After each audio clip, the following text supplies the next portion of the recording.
Hello, hello, hello. Hello, good afternoon. Welcome on in.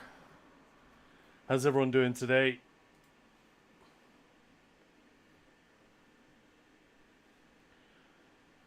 I just realized I fired up the, Hey, Moncolito. Nice to know you.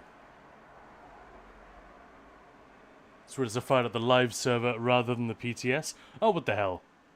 We do some endeavors before we hit the PTS, can't we?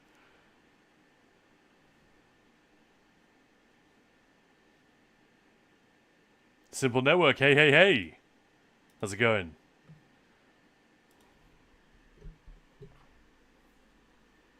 Another relatively early stream today. Come on, ESO. You know you want to. There we go. Thank you very much. So, warning a little bit ahead of time.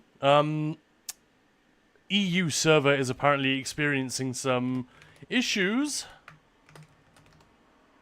So, you know, just bear with me.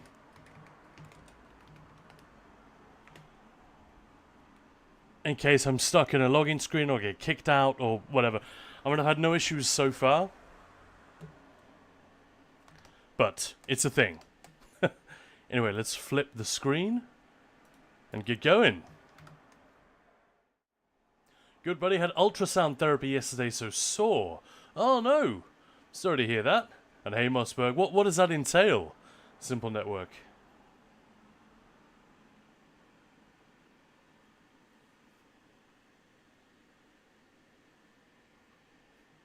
And Moncolito, if you were sharing something personal there, I'm honored. If you're just making small talk, then you might want to open with something a little bit lighter.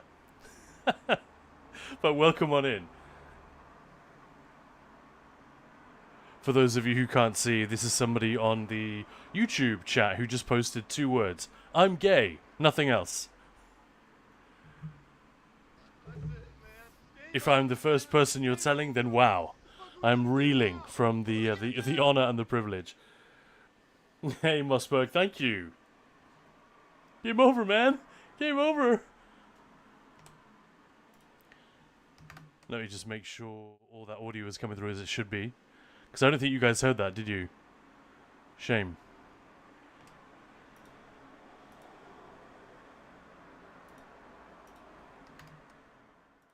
Yeah, very long loading screens here. What's up with that?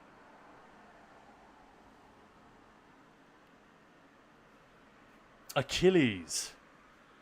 Wow. I've had minor issues with my Achilles. I used to play volleyball for Southern England when I was like 15.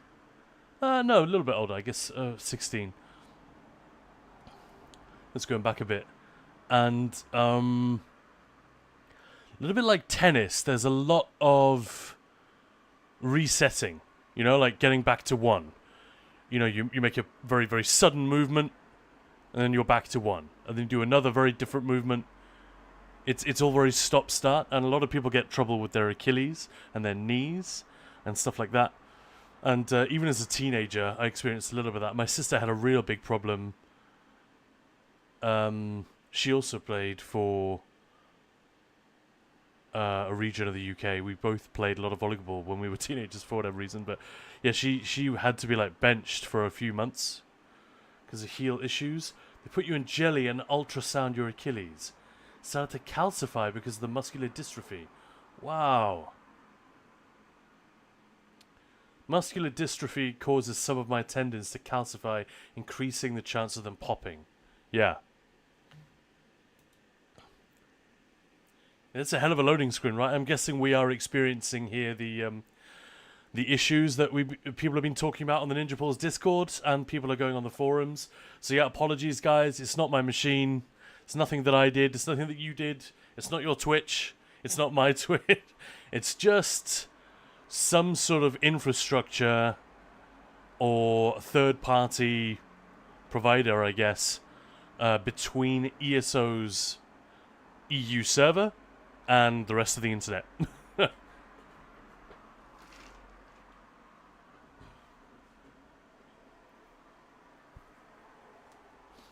Moose.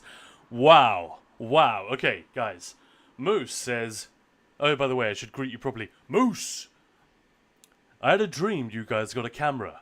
Sounds like a lovely dream. Then Khan accidentally dropped his towel behind Maya, and then you guys were permabanned. Lol.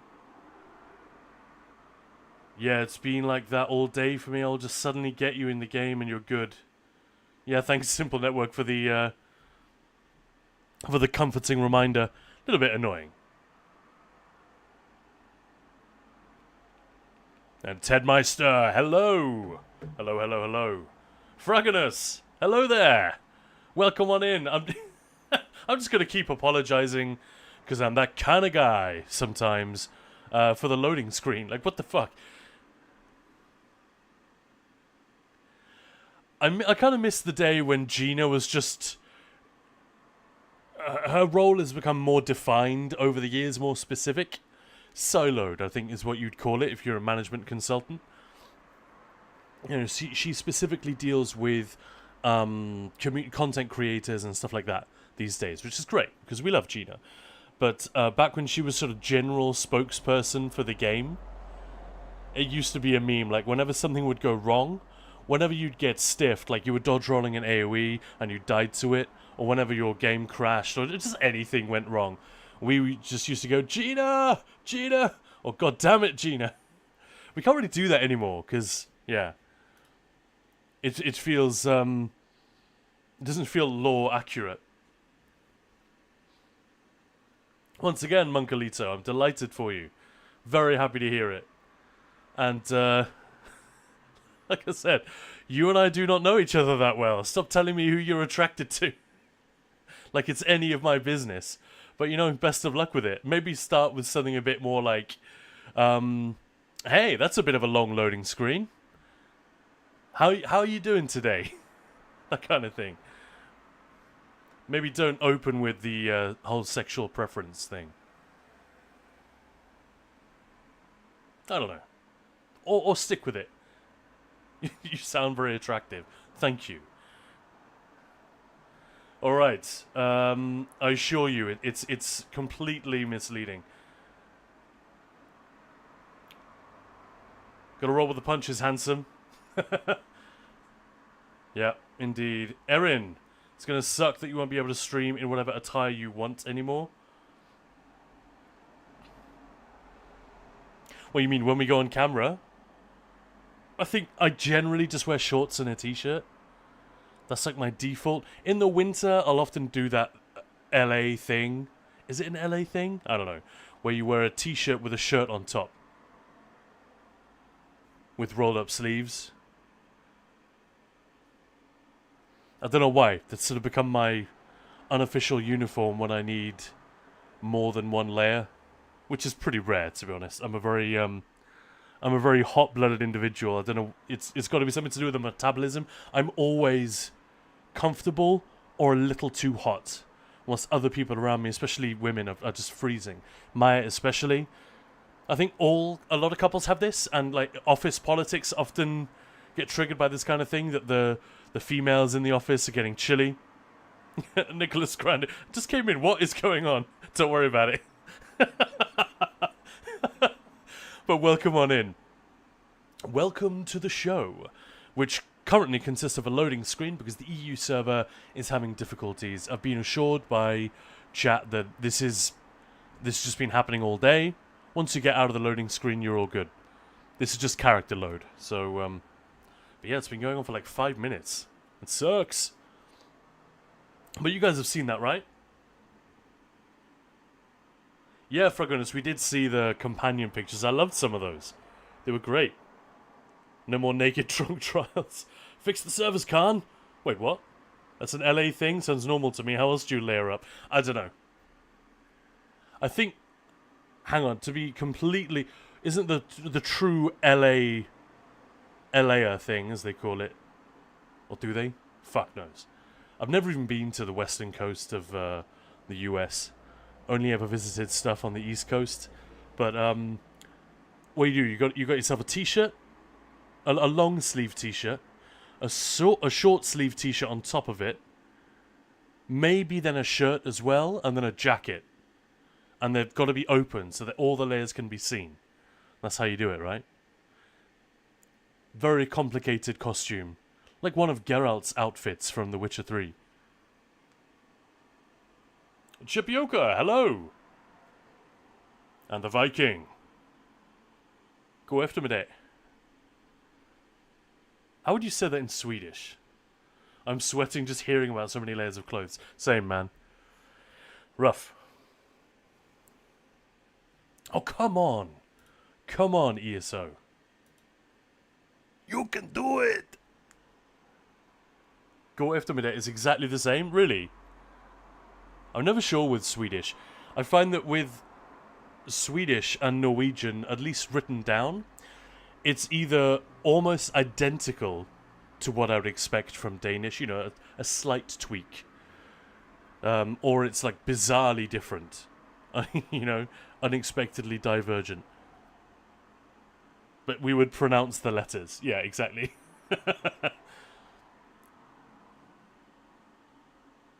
Yeah, when my dad speaks Danish, he speaks it with quite a mainland accent.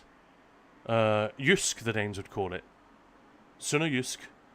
It's not quite that, because that makes you sound a bit like a farmer or a pirate. You know, it's sort of the equivalent of that sort of country bumpkin type of accent. But it's very far removed from the quote-unquote famous Danish, which is Copenhagen, as you would expect, right? Capital city, and the accent from there tends to be what is most famous. Like Parisian French is generally what the international community thinks of when you picture a French accent. But in reality, of course, there are loads of accents up and down the country that often aren't taken seriously. They have some sort of stigma associated, and Southern Jutland has that. So when my dad speaks Danish, it's a little bit like that, and he never fails to be amused by the incredibly fluid, shall we say, pronunciation that you'll get, especially from very young people in the like early 20s in Copenhagen, where no consonants are left. It's absolutely merciless. All the consonants have been destroyed. Their lives have been lost. Who knows what happened to them? And it's just this, like, almost syllable-free stream of words. And I can understand it, fine, obviously. But non-Danes, like, who speak Danish and who understand Danish a little bit, are like, huh? What the hell was that? That wasn't even... No. So yeah, I know what you mean. Moose, my family doesn't really speak like that, but... we're often amused by it, by the extremes to which that can go. This is peak ESO streaming, watching my screen trying to log in, while also watching a streamer do the same. I know, man. I can only entreat you guys not to leave because of the lack of action on screen. I'm doing everything I can. Which is nothing. Just talking to you. Rip server guinea pigs. Yeah, I tell you what, it might even be pointless. Should I just go to the PTS instead? That was the original plan. Fuck it.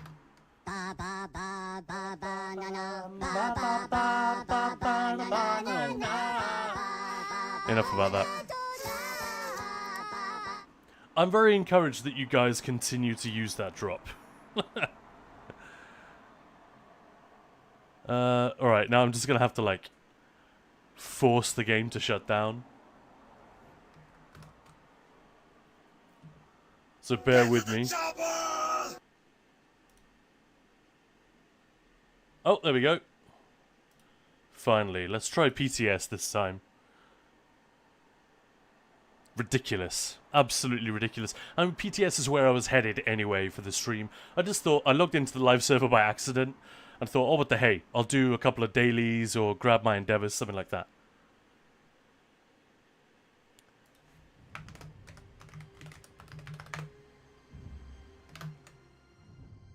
Alright. We're in!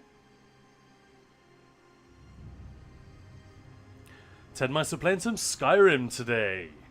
Fantastic. And most French sounds like that to me as well. Why are there so many skipped letters? Well, hello there. I mean, think of English.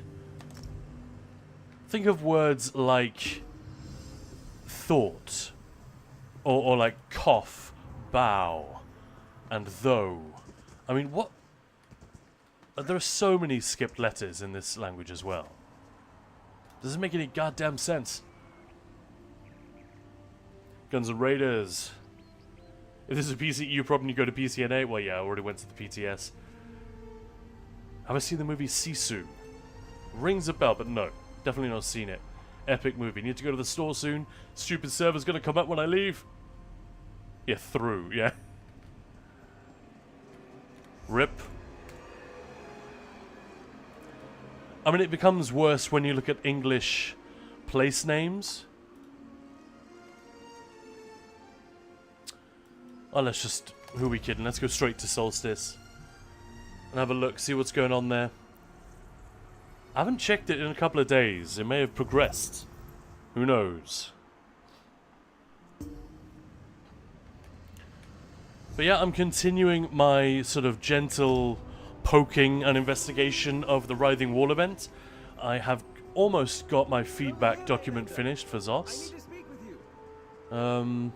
Which, you know, beginning of week 2, I think it's, well, halfway through week 2. It's fair enough.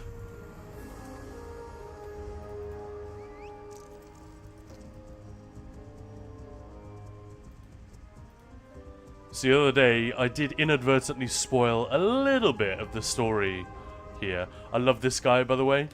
When you're riding in this area, keep an eye out for that Voriplasm there. He has a tendency to spawn in, and then he jumps up onto the rock as you approach. Like, oh shit!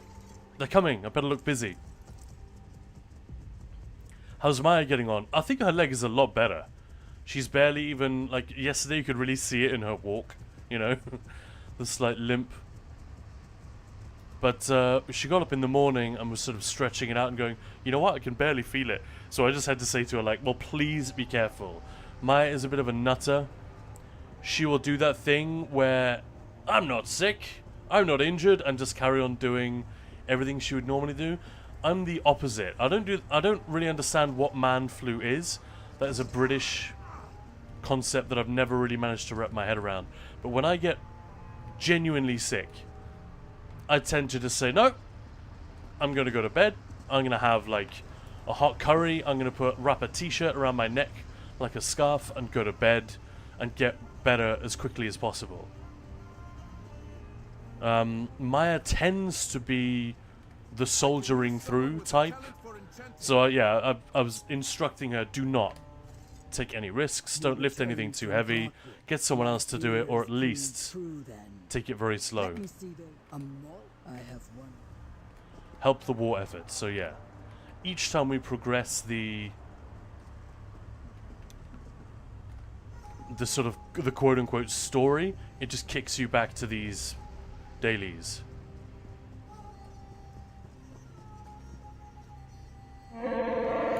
And hey, Gwynia. Hello, are you planning on updating your DPS guides on the website? I am. The problem is, A, we had 10 Fest. Obviously, that's been a couple of weeks now.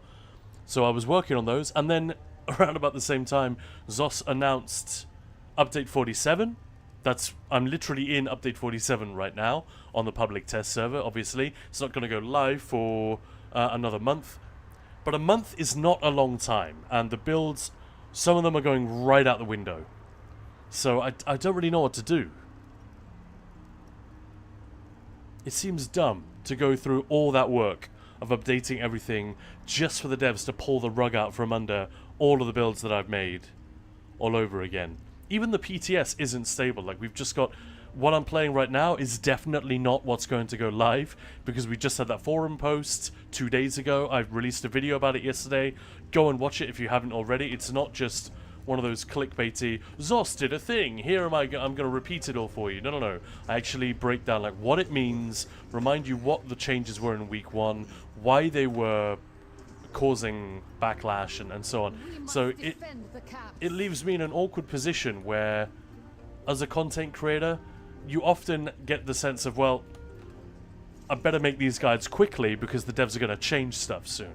And once we're a few weeks into a patch, general wisdom... I got a message from Skinny Cheeks very early on as a content creator saying, yeah, bro, don't make the mistake I made. Basically, don't do the following. Give me some tips about what not to do, because Zos will fuck you in that they will change something for a build that you have just made.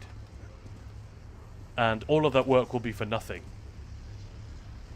And worst of all, you could give players a bad advice, you know, because they'll be looking at a build which was great advice when it was made, but even just a few weeks later, there's something about it which is fundamentally not working. So, yeah, I wish it was quicker to make all these updates. But yes, is the short answer. The longer answer you just heard. Hope that makes sense. I will be unbanned tomorrow after 30 days, making homophobic death threats. Seriously? I did hear one about someone who was being a bit of a zone general. I saw this post on the forums. Did you guys see this? This is the ESO forum. Somebody complaining and contesting a ban that they'd had because apparently in Cyrodiil they were making homophobic remarks. What they said was, and you can see it in chat, that they're typing, you know, main gate, inner gate, and they typed flags, but they forgot about the L. So they typed in caps, in zone chat, that word, and yeah, got them a ban.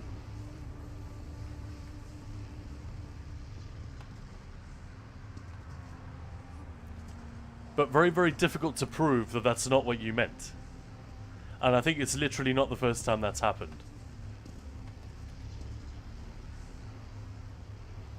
Sorry for having an opinion in Elden Root. Yeah, well, you just got to be careful.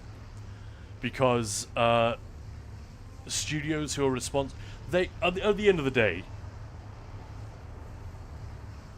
Hang on a second. For just a moment, that looked a lot like an Adric spear, didn't it?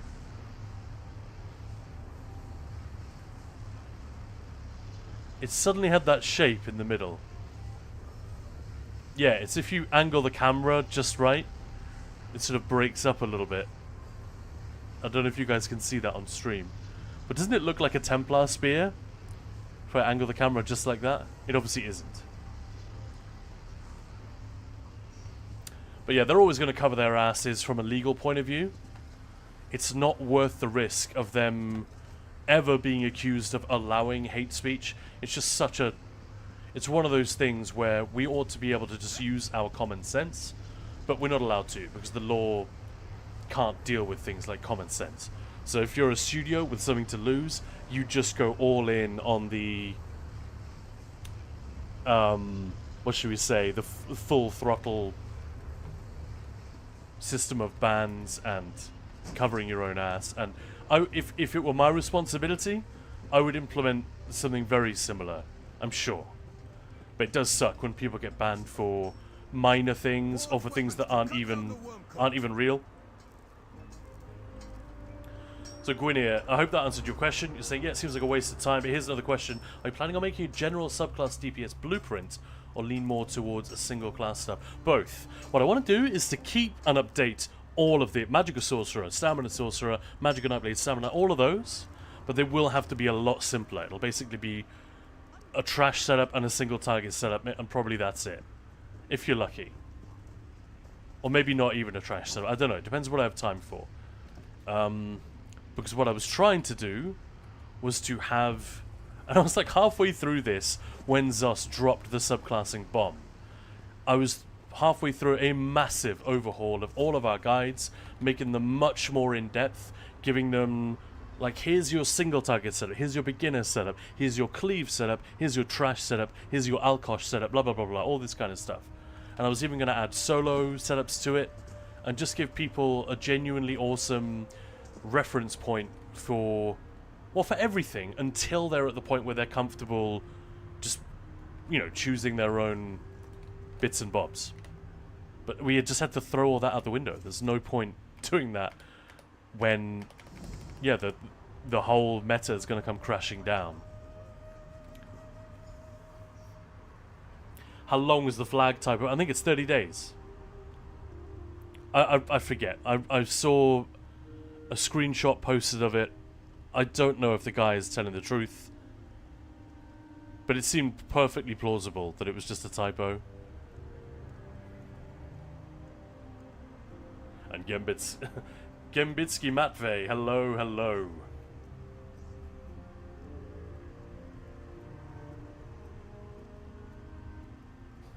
Moose, let us know how you get on with that character swap. It's struggling again, yeah, yeah. What about second 10 Fest? We've had one, yes. We've already had it. I mean, jokes aside, Maya is literally talking to Gina right now. Like, not this very minute, but they've been talking. Like, yesterday they're exchanging messages about which type of raid train event we're doing next, what we can do better, how it can be better coordinated, and yeah, there it is again. Can you guys see what I mean? That looks... Damn it, I moved the mouse now. That looks so much like a Templar spear coming out of that lens, doesn't it?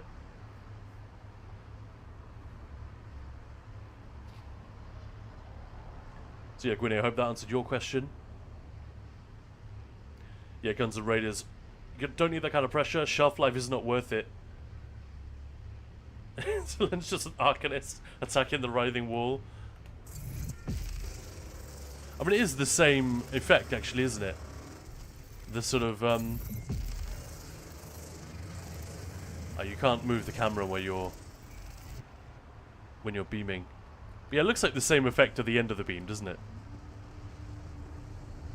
Let's head up there, actually, because this is cool. For those who haven't seen it before.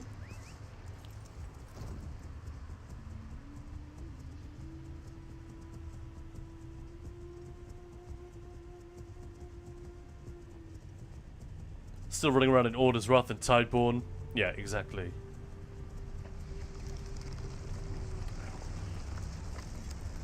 The sound when you get close to this thing is wicked. I really like it.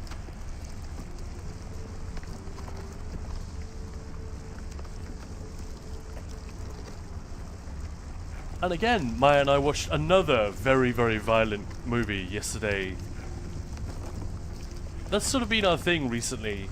We got a free trial of one of these horror streaming services, so we're just trying to get through as many cool movies like that as we can. We watched one yesterday called Violation, which was not what I expected at all. It was very, very good, but extremely uncomfortable. And there is an extended, shall we say, scene of violence, and yeah, the camera just does not look away, and yeah, the sound and everything, it was very, very effective. So it reminds me of that crunchy, squelchy, slightly horrifying noise. Guns N' Raiders quickly learned yesterday an opinion is better kept to yourself unless asked. I mean, sometimes. Yeah, you want to be careful. Oh, it looks like I may have to skedaddle. Just to drop something off for Maya. She wasn't expecting to need it until 3 o'clock. But I might have to leave, only for like 5-10 minutes. But I might just slap on a BRB screen. Sorry, it feels like we barely got going. Just give me a couple of minutes and I'll have to hop out. And yeah, I'm sorry, I am our Nacho. Yeah, exactly, all of us, I think we're having that on EU.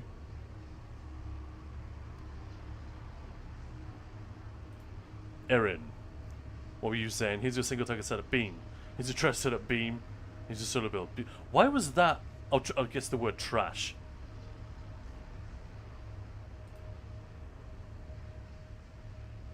Yeah, Null plus Runecarver should be fine, yeah. I mean, Null plus Unsoul or Tideborn is seriously kick-ass in just like every situation. It just works. Works in trash, single target everywhere. But yeah, I'm really sorry, guys. You're very, very welcome to the stream. I'm gonna have to dip out for like 5-6 minutes, something like that. I will be right back, but I just gotta hop in the car and drop something around the corner and then head on back. Let me just put on the BRB screen. I was not expecting that to happen for another 45 minutes. But go get yourself a beverage. Good luck with those loading screens. I'm gonna mute for a few minutes, and I'll be as quick as I can. And I'll be back in your wonderful company very, very shortly. See you in a sec.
Hello, hello. And I'm back. Oh dear. It is warm outside.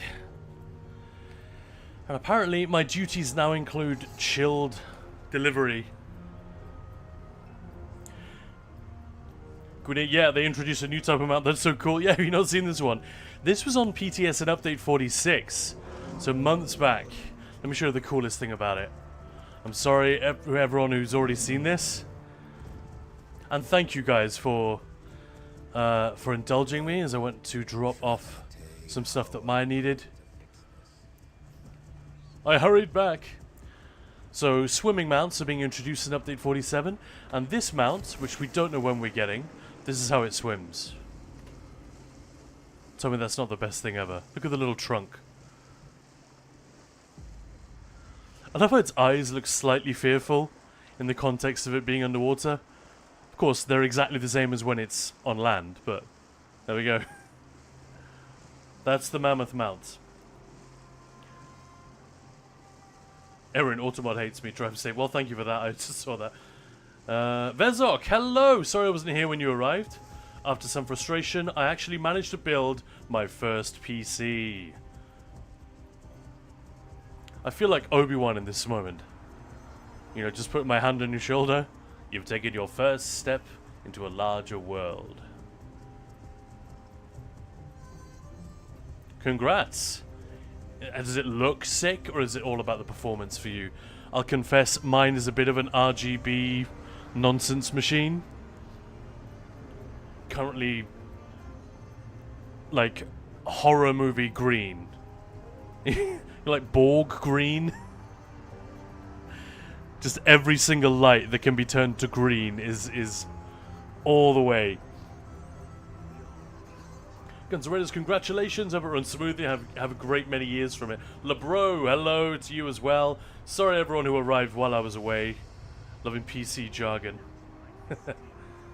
Guns N' Raiders runs pretty well. Temperature is a little higher than expected, but I changed the fans to the radiator. 15 mil. They didn't fit.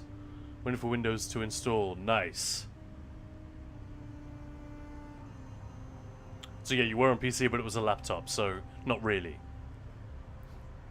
Raves Lord, welcome back. How's Maya? Everything all right? Yeah, her leg is actually much better today. We need more vitrified souls. So she tore a ligament. So she needs to be very careful. But it isn't as bad as we'd feared. Like, it just... I don't know if you guys have ever done this. I've torn a muscle in my leg before. Where it doesn't even have to be like a hard move, or like you look back on it and think, how on earth did I injure myself doing that? That's weird. But suddenly you feel like a pop, and in my case it felt like someone had just thumped me as hard as they possibly could in the calf muscle, or like someone had thrown a brick or a baseball or a cricket ball, you know, something really heavy, thrown it as hard as they could, and it had hit me in the leg. So it wasn't like excruciating pain, it was just that kind of impact that makes you stop, turn around and go, what the fuck? Who just threw that at me? And then I registered the pain. I was like, uh-oh, what did I do? So Maya thought it was exactly the same thing. Mine took a week and a bit to recover from. But evidently hers isn't quite so bad. So thank you for your kind words. I did actually pass them along. I said, hey, on Twitch everyone's asking how you're doing. So she said, oh, thank you very much. And lots of love to you guys. I just dropped off a shipment of stuff that she needs for this afternoon. A multi-rider mount with a companion. I don't have companions, so I would have to get one, or are they just added? Where even are they? Allies, there we go.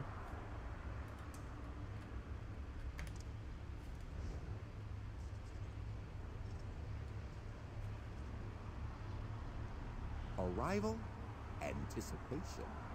I've never spoken with Xander before. I have no idea what his deal is. Mount. I didn't even look at which one it was. Multi-rider.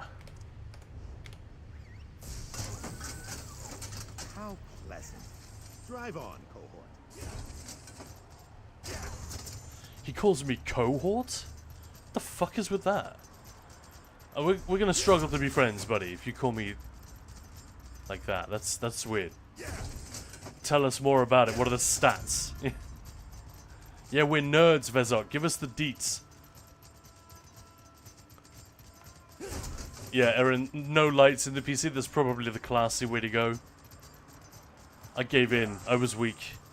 And I'd never had a crazy... Well, that's what it looks like. That's the only multi-ride amount that I have.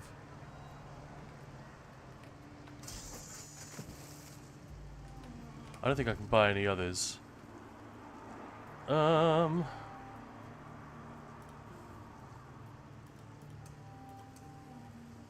they would be labeled multi-rider. And look, hello. So I'm still catching out. I just got back to my desk a few minutes ago. I had to go and drop something off, get in the car.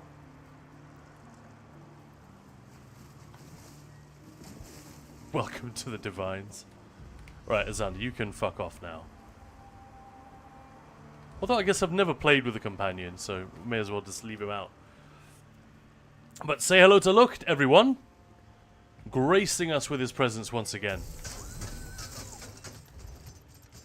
I was going to do some stuff on the live server before going to PTS, but the live server, at least the EU live server, is completely fucked. It seems like you have to wait 10 minutes for every loading screen, so I wasn't really in the mood for that. So I thought I'd just come here and continue our little exploration of the writhing wall, all the dailies and other mechanics and stuff surrounding that. Schnacks, hello! And Uniquely Average Gaming, PTS right now? Yes, indeed, I am on PTS. This companion can also beam. A Templar? I hear you say? Kidding. I don't know. I'm still a little bit agnostic on the whole companion system. I'm like, why? Like, why do we need this to be a thing? But whatever. That's a weird personal opinion, which nobody should share. Alright, which one of these should we focus on? I guess I could just do all the crafting ones right here.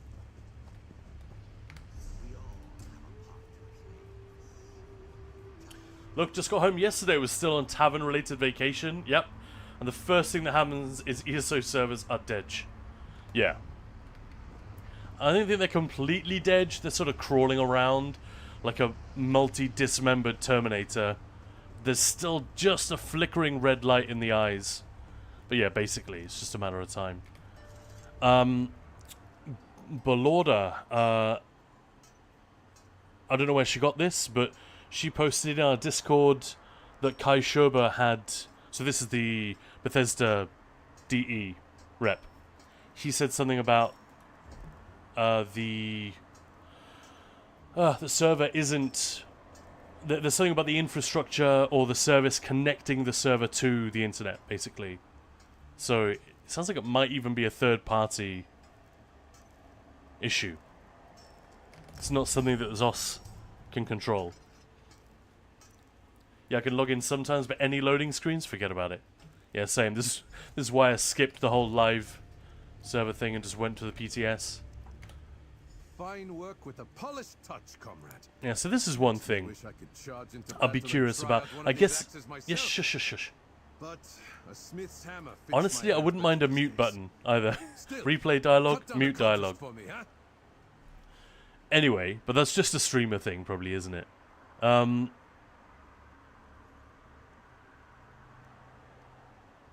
That's pretty nice.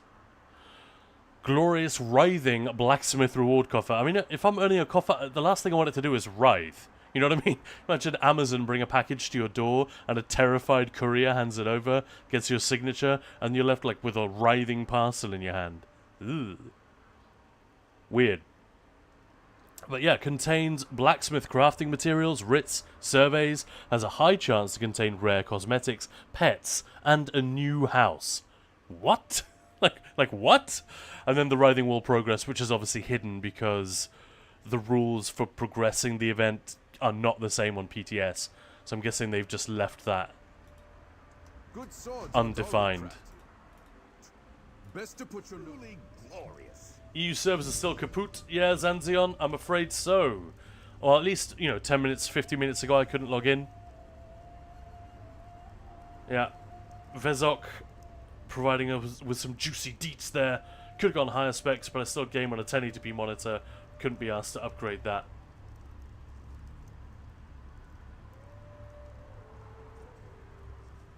Is that a micro form factor? Just saying MFF. There is a case that Corsair did years ago. I think you probably still get it, which is I thought it was like stupid overkill last time I built myself a PC. It is I've no idea what it's called, but it's one of those like dark smoked glass cases from top to bottom with some metal bits, like a metal frame, but mostly glass. Glass panels on the front and sides, and just metal on the top and bottom and back. And it is so huge because it's supposed to house 2 systems. It's for streamers, basically. So you can have a streaming PC with, like more basic components and a fat-ass gaming rig inside the same case, and enough cooling to, to take care of both of them. I just thought this was such a rad piece of kit. I kind of wish I'd gotten it now, because these days I could use it, but back then I wasn't streaming or planning to, so I think you can still get them, maybe one day. Something like that. Login worked for me. Nice one, Schnacks. And hello, by the way. Hello, hello. Loading screens are smoke break territory, and I don't smoke. I'm sure there are things on the internet that could occupy you for 5 minutes. I'm talking about, obviously, solitaire, online, that kind of thing.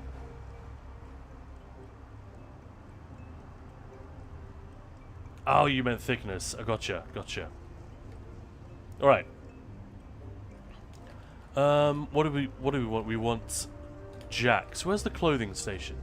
There.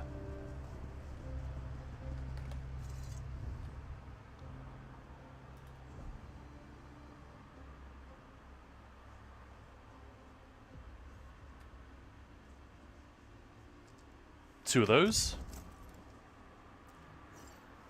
Yeah, I'm a little bit undecided on these dailies, I gotta say. I guess they just tried to come up with as much quote-unquote stuff as possible, you know? Oh yeah, we should have a look inside this. This glorious, writhing reward coffer. So, Breton spyglass, that's pretty fun. None of the really cool stuff, though. Pierce those worms.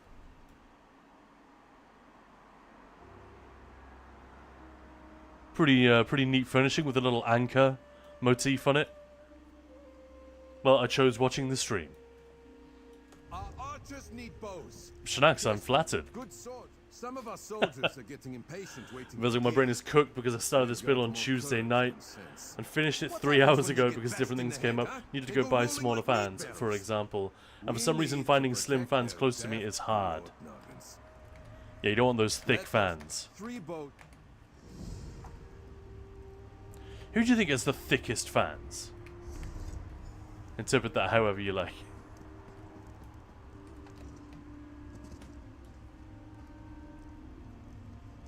I'm thinking of like a musician or a band that has the stupidest fan base.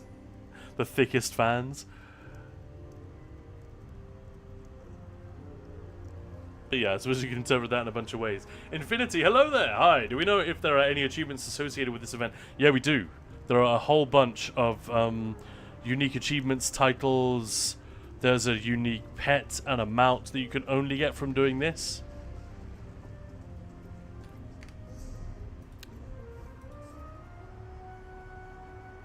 If there's anything... I don't think I've actually looked yet. Oh yeah, there's a Writhing Wall Caltrops skill, which I wish I could... These haven't been dropping.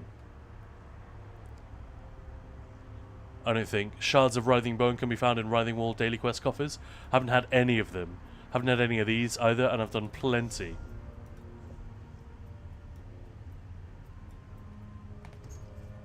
We all have a part to play in this. You just have to accept. Yeah, so that's it.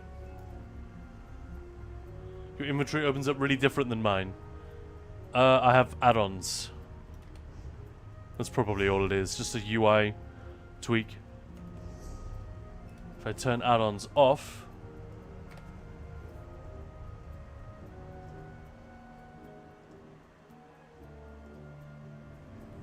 Does yours look like this?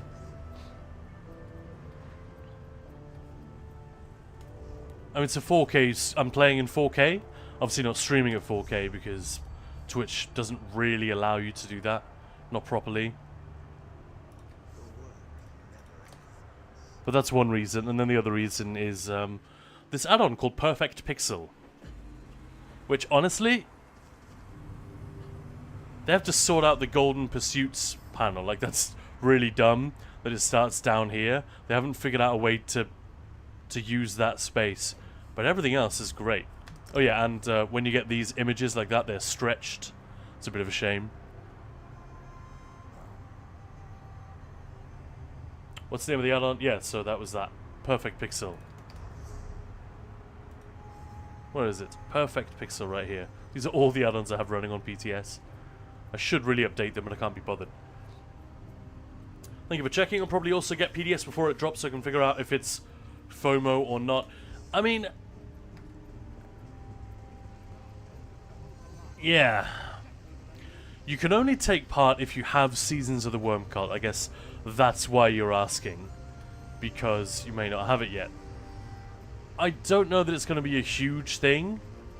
I think it would be a little bit cruel if they made it like this huge deal that players who haven't paid yet and who just want to wait and get Seasons of the Worm Cult next year when it becomes part of ESO Plus. That would be unkind and a little bit cheeky to really beat them over the head with, oh, you're missing out on this cool thing. But, you know, they're dipping their toe into this. They're going to see what they can do with it. I think this one is fairly restrained. But the events are quite fun. Leave it at that. How does the outfit style for the event look?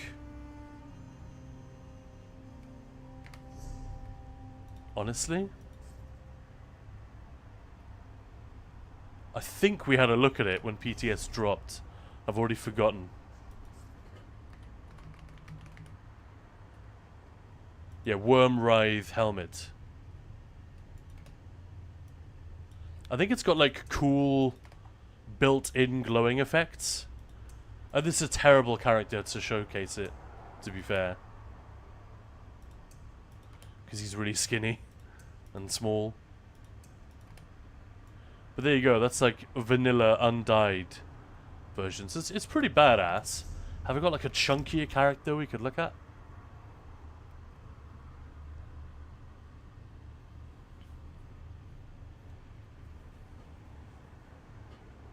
But yeah, a lot of the event is just dailies, you know?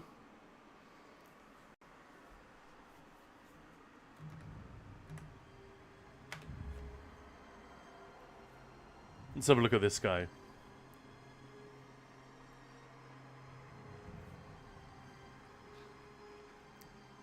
And if you just joined us in the last 10 minutes or so, welcome on in. I probably shouldn't be doing that during an ad break. That's dumb. So I'll shut up.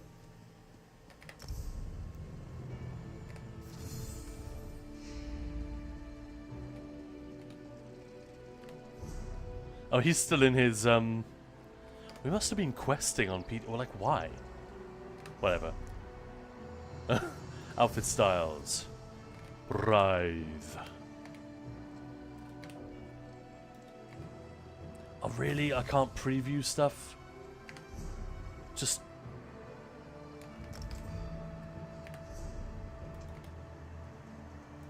Right, so on a more normally proportioned character, this is a better representation of what it will look like.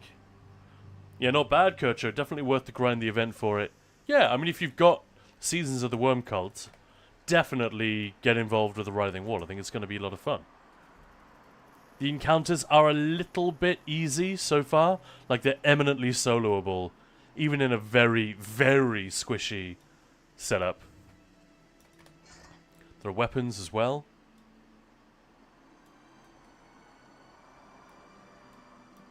In fact, let's do this properly. Let's go to an outfit station.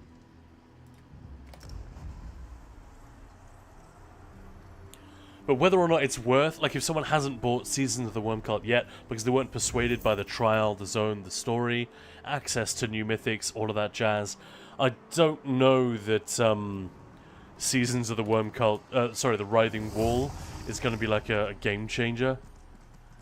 I don't know. Like if you're not sufficiently invested in ESO and the sort of the calendar of things and stories and releases that are happening to have bought Seasons of the Worm Cult already, I can't imagine. There must be some who are right on the edge and we're getting the Writhing Wall. I don't know, maybe they'll reduce it or something. But there must be some people who are like on the tipping point.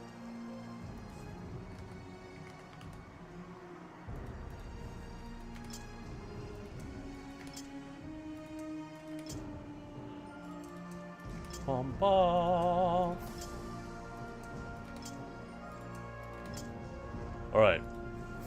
What weapons are we talking?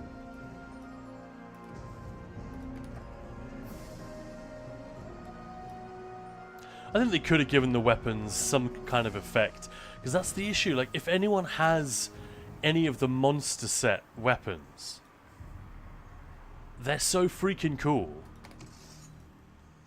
that not the designs, just the particle effects that you get from them are so cool that it's difficult to use any of the vanilla ones when you have that option. Ted Meister takes me a little longer to complete zones now. Infinity, did they mention something along the lines of everyone can participate? Yes, they did. The dailies are going to be available everywhere.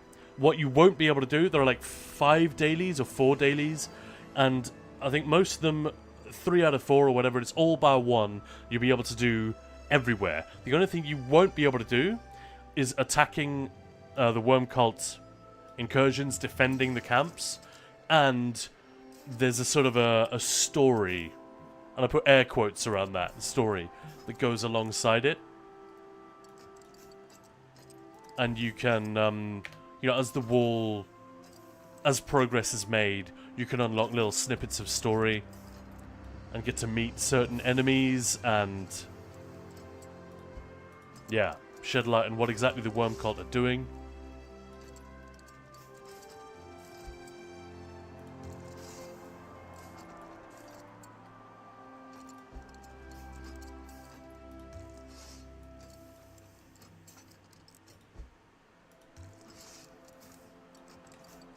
Like, that looks pretty good. And that's just like a first attempt. What about Blackreach Blue? That might be a little bit over the top. But you get it. That can easily be made to look cool. Easily. Especially if we redo the weapons. Like, how would we do that?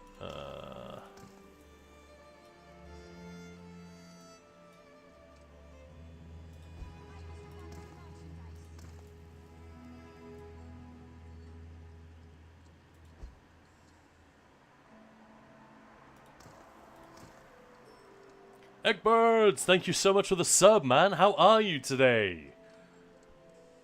Yeah, there's something happens to the base game zones. Exactly, yeah.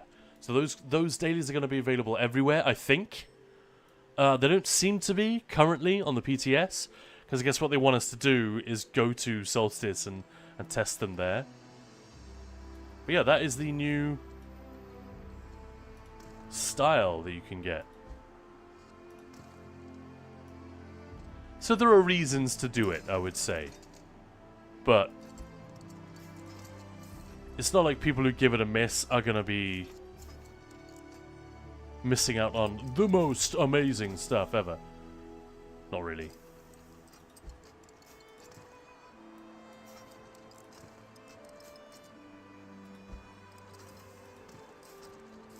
There we go.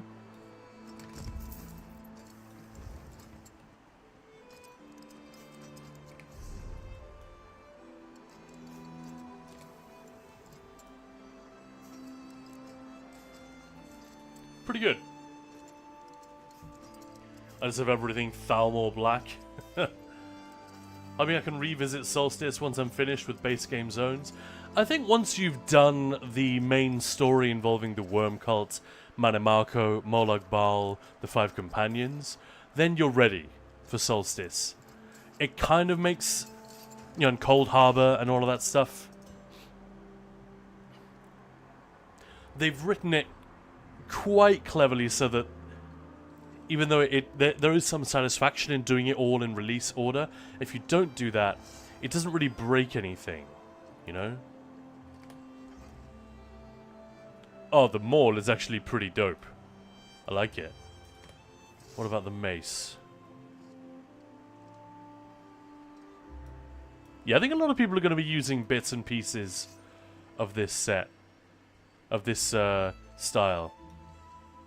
What about the shield? Shield is key. If it were a bit taller, maybe. I don't know, maybe. It's borderline, isn't it? It's very cool. But one of the issues with the shields in this game, I think for a lot of people, ask Hyperioxys about this, is that the shields are sometimes frustratingly realistic in their size. Like, we want them to be a little bit bigger. A little bit larger than life. Realism is not what we're going for. But a lot of them are really small, like buckler size, which is relatively realistic, like I said. It's not everything is a huge kite shield. And, Ixari, welcome on in. Welcome to the show. Thank you for the follow.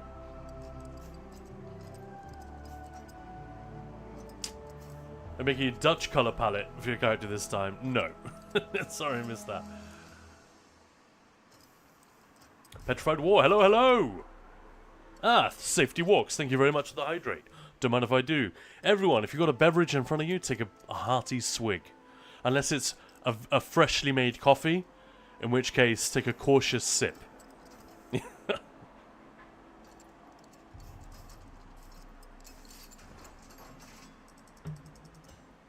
Content pass only, I believe. Average gaming. So there you have it. That's what that's going to look like. We can have a look at the pet and the mount as well. I'd say they aren't quite as interesting.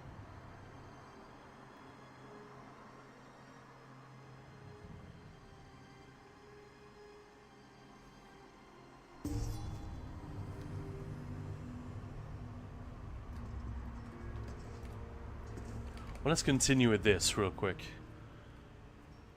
Craft bows. I like the shield size. My issue with shields is how they float like a foot away from your arm. That's true. Some of them are really bad. Eggbird's last official workday. Tomorrow's just getting together with colleagues and having lunch, drinks for free. Sounds amazing. So that's summer holiday time for you. Fantastic, dude.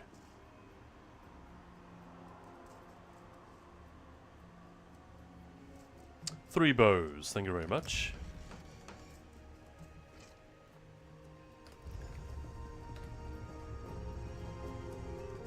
Any updates on the EU server? The worm cult.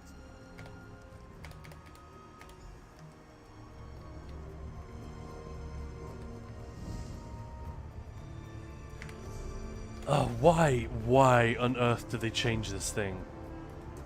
Where... I've now even forgotten where it is. Automatic quest tracking? That's it, isn't it? That's what I want.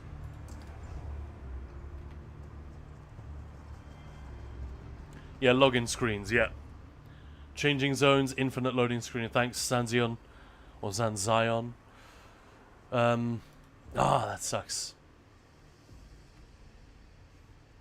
But like I said, it might not be anything they can even influence. Who knows?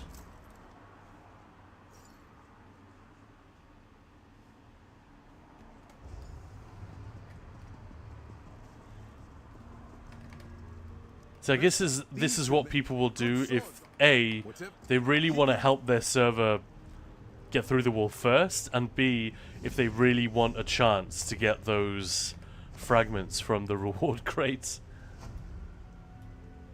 Writhing. Oh!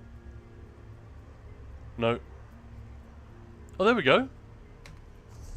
Now that I've got a fragment of it. That's crazy. This is pleasant. That's a little bit annoying that I can't preview it.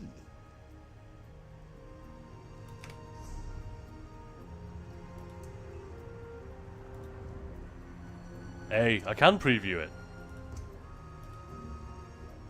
So let's say anti-cavalry. Let's have a look. What's that gonna look like? That's not bone so much as necromancer. But yeah, that's pretty... That's like an Azure Blight AoE, isn't it? Almost. That blue evil fire effect. So yeah, again, as far as I'm aware, this will be exclusively from this event. You won't be able to get it any other way.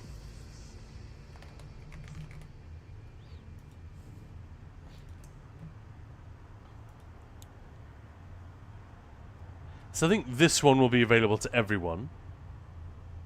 Because everyone will be able to come here and like do the basic round of story stuff. If, you know, whenever this is done. So if they come here 2 years from now or whatever, the Writhing Wall event is long since over, they will still be able to do this part of the story, right? It just, that event is going to be the one-off thing. Hey Darian, what's up? You should see what you can do to help out around camp. You saw nothing. Arian, I want huge shields and ESO shields big enough to hide our entire bodies with while poking lances as weapons. Yeah, tower shields. Yeah, exactly. I know that's a popular opinion. Hang on, what have I unlocked here?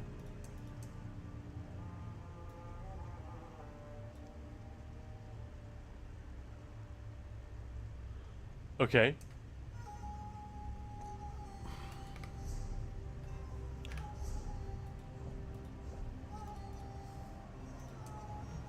Yeah, there are just, I know there are some really cool ones which people would use, but they're just quite small.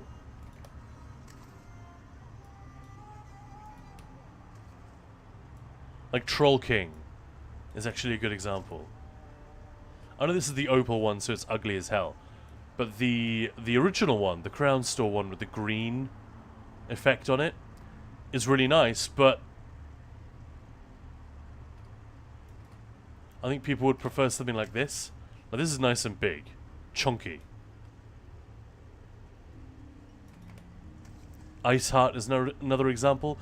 That's probably fairly realistic in terms of a thing that a swordsman would realistically be able to wield, but I don't know. I've heard so many tanks complaining about this. Like, oh, there aren't enough big shields, you know?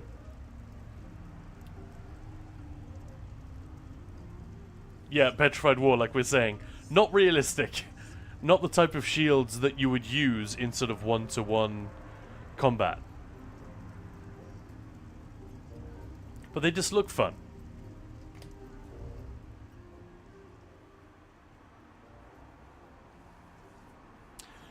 Zanzian, do you need to buy the 2025 content pass to get that event, and would it be better to buy the premium one? The premium one just has a couple of... Depends how much you love ESO, I guess. As far as I know, the premium one has...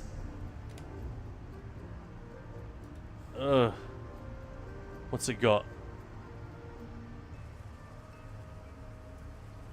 Oh, it has all of that. And...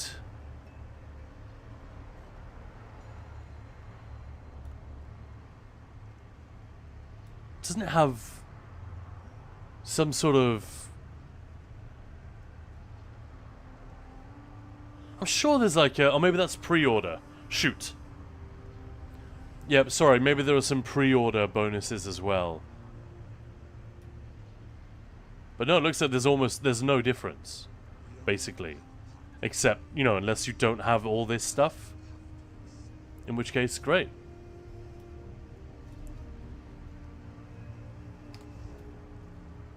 But yes, the only way to take part in the event on Solstice is to have access to the content pass during the event. If you come back and do it later, or if you're around during the event but you don't have access to Solstice, then you'll be doing these dailies, but in, I don't know, Elden Root or Mournhold or somewhere like that, I would imagine.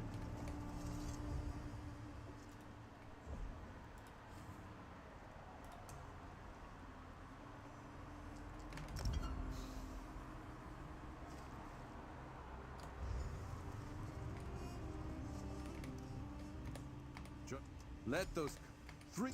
The stakes are high. Man, it's a whole round of crafting dailies. I'll tell you what they should do is they should make,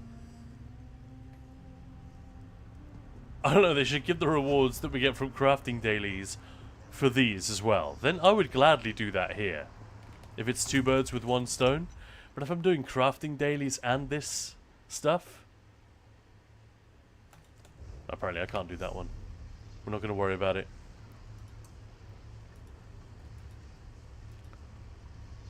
Worm Writhe Hajmota Hatchling. So these are the other. Let me just get out into the open. These are the other things that are going to be exclusive. This mount.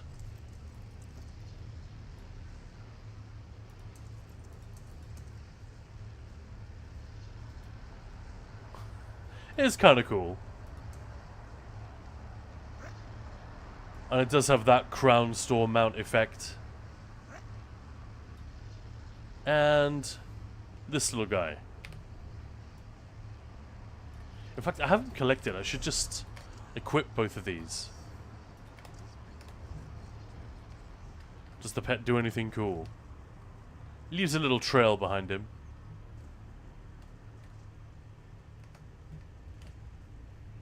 Xander, look, mate.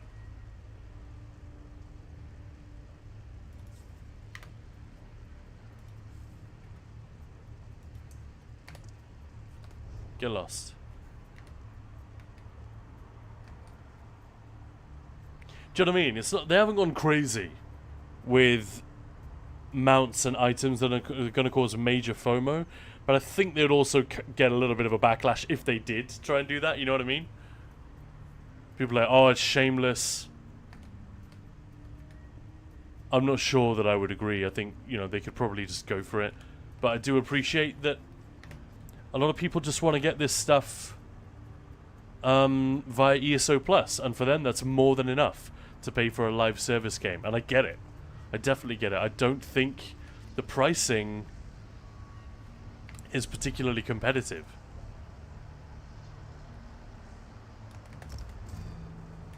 It's a comment I've heard a lot. Sikatom, hello there. We need capes for our outfits. I don't agree with that. And they've basically said, never in a million fucking years. I mean, Rich didn't swear, but you could tell he wanted to. Last time I heard him take a question about capes, it was a seriously hard no.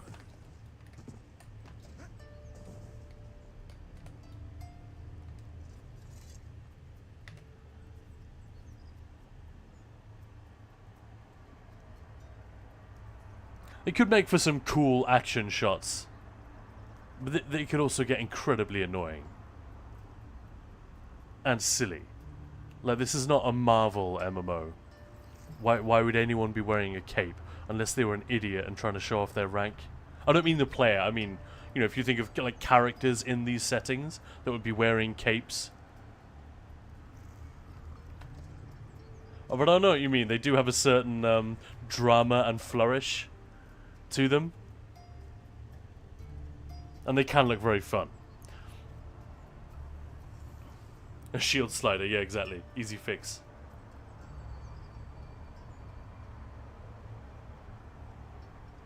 All your builds are magic based or any with melee? Is that a question? All of them are melee. Almost all are melee. But you can be magic and melee at the same time, remember? Look at a Dragon Knight. It's literally what it is. But no, my stamina is what I play mostly. Even when it wasn't meta. Or it was... I should be careful. When it wasn't considered meta. Most of the best players that I was aware of would play stamina whenever they could. And they would just play Magicka when it was their group comp that was all set up around Magicka. But, you know, the best players in the groups that are like that, ambitious groups, they're going to play whatever the raid lead asks them to, or whatever makes the most sense. Which is generally whatever does the most damage, with a combination of that and survivability / cleave. That kind of stuff. And hello there, Sigadum. Erin, how's tinier shield supposed to block hits from... yeah. It's the thickness. Yeah.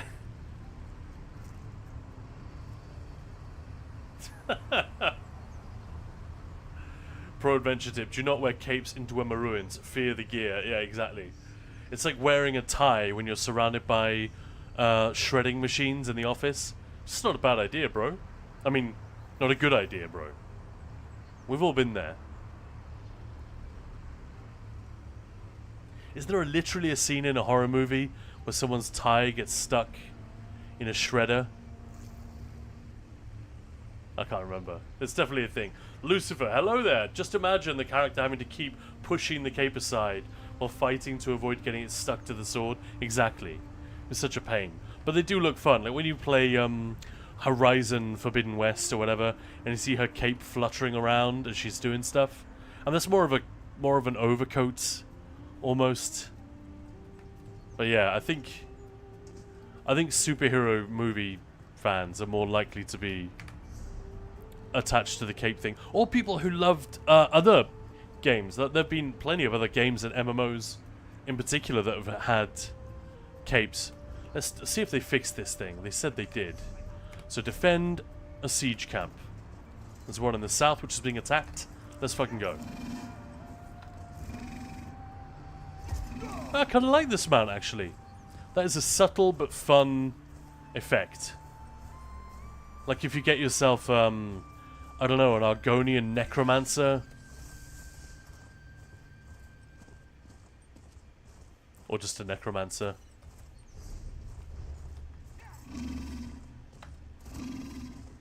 The noise is a little bit weird. Not gonna lie. Hang on. I'm not running the right setup at all. Am I out of combat? Yes. What were we using here? I think I was just going with Soldier of Apocrypha.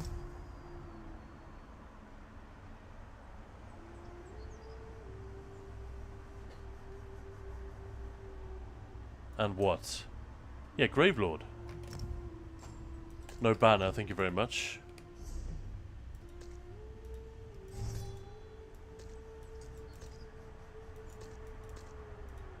Yeah, this is from testing stuff.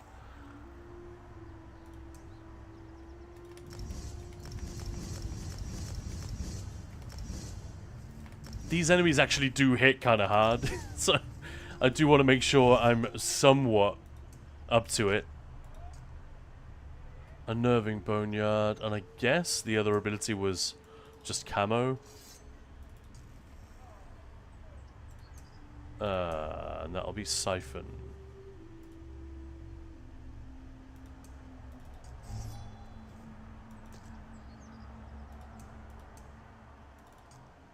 That's probably what I was running. I have no idea. Seems too complicated. Let's just do that.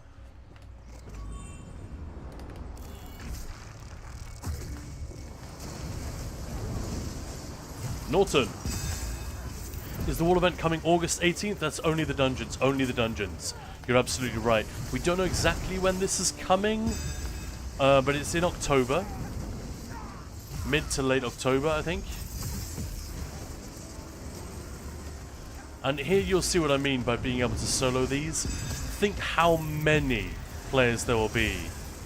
Oh, excuse the lag, it's very choppy. This is PTS, obviously. Not much I can do about it.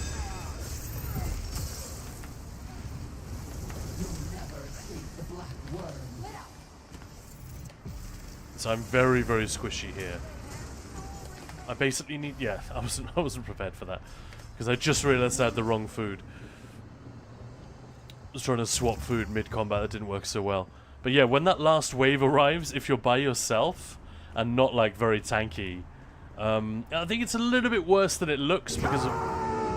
I think it looks a little worse than it is. Thank you for that, Zim. It looks worse than it is because of PTS lag. So everything spawns in, light attacks me, and I don't see any of that happening. It's already happened before. That's why I'm dodge rolling prematurely. But yeah, you get this boss guy spawning in. And you can see, by the time I even start beaming, I'm almost dead from attacks that I can't even see. Like, who the fuck heavy attacked me? What? When? It's only 3.3k. Oh, and I allowed my... okay, so I did see that. I allowed myself to get hit by the...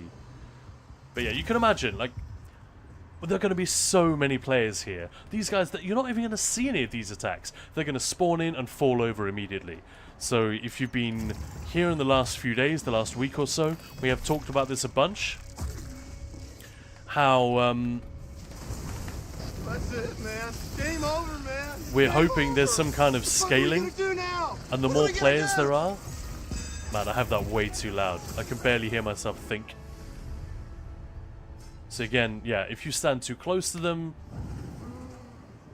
you get hit by all three. So they take very little damage. As you can see, like 600k health. That's it, man. Game over, man. It's game over. Alright, I'm gonna turn this shit What are we off gonna if do you now? guys keep doing What are it. we gonna do? I'm just gonna turn them off and you can spend your channel points on nothing. That's genuinely throwing me off. It's so fucking loud. I don't know why. I must have turned it up on my headset or something. Although the game isn't any louder. Yeah, see, I was just being an idiot before. I'm making it look harder than it is, but the PTS doesn't help because they do that thing where everything is a little bit early and your reactions are therefore a little bit late. But as soon as you've got 2 or 3 players here, it's going to be an absolute breeze. Do you know what I mean? Let alone the hundreds of players they're going to be doing it on live. So I really don't know how that's going to stack up. I really hope there is some sort of a scaling situation. But that is, I've got like a little document I plan to submit to Zos on it. Not calling it a document is a little bit much maybe. But for now I'm just dodge rolling when they spawn in.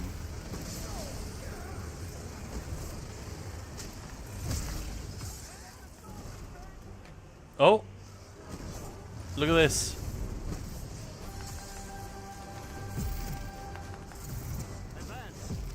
Oh my god, what is happening? Did you see this?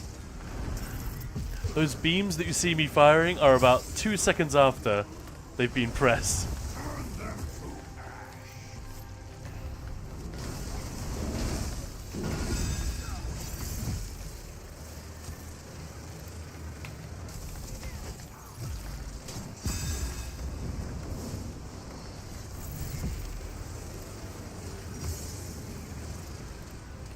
So yeah, definitely fighting an uphill battle with this.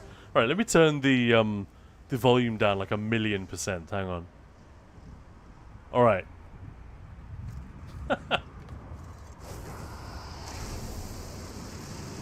Seems soloable. Oh, it totally is. Look, look at what I'm running. I haven't got Pale Order. My only healing is oh shit! I don't even have Reaving Blows. What? How? I'm sorry. What? How am I staying alive? No wonder I got fucking squelched by that guy. All right, I thought I had Reaving Blows slotted. Exploiter, give me a break. I'm not even. There's 0 off balance there. What? So that's just me being dumb. I was doing some DPS testing. And I did not put Reaving Blows back on. So that's been my only source of healing when I was doing this before. What do we got going on here? Whatever. I mean, who cares? Am I not running... Okay, so a good idea, maybe more than rejuvenation, is to just have bloody renewal, or whatever, you know, whichever resource it is you want. Siphoning spells, bloody renewal. For stuff like this, it's freaking amazing. 1500 stamina every time you kill something, and there's no cooldown listed, and as far as I'm aware, there is no cooldown on that thing. So yeah. Yeah, new dungeons can catch these. Exactly, Subtlety. How's it going? How's it going? Capes will eventually come to ESO. Really? You think so? I've never understood why ties even exist. I think they exist so that people working in the financial sector or the legal sector can like instantly judge whether they want to do business with you. I speak as someone who used to have to... I worked as a management consultant in my early 20s. Well, mid-20s, really. And I used to... This is in the middle of like shit going down. There'd been a recession. Almost all of the graduates that had been hired alongside me were fired. I was one of the only ones left at the company, and we desperately had to like open up. We had to explore every market sector we could. So it was a really weird time. I had to go and talk to lawyers, bankers, insurance executives, engineers, oil and gas people, wind, hydropower, like all of these different sectors, and I had to act like I was a specialist in their industry sector at every fucking meeting. It was so hard to prep, because you never know when the conversation's going to turn technical, and then you don't know the thing that they're talking about, and you know there's a chance you won't get the meeting, so you won't get the business from them. But anyway, we used to have ties. We used to always wear suits to every meeting, but often we would leave the jacket in the car, kind of thing, and we used to always have a tie in the car, depending on who we were meeting, because if it was in Mayfair in London, then you can bet you're not going to get the business if you show up without a tie.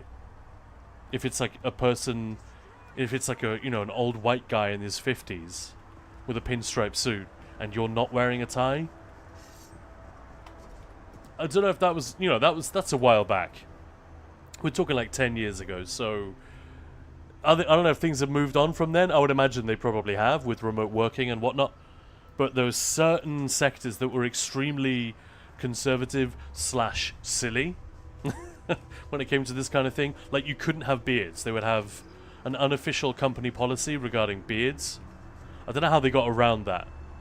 Because surely if you're a devout Muslim, you could just say, well, this is... You know, you can't take away my right to have a beard. But fuck knows. Yeah, there are all kinds of weird shit. So I think that's the point. It's like an archaic symbol that apparently still means something to some people. But I'm basically with you.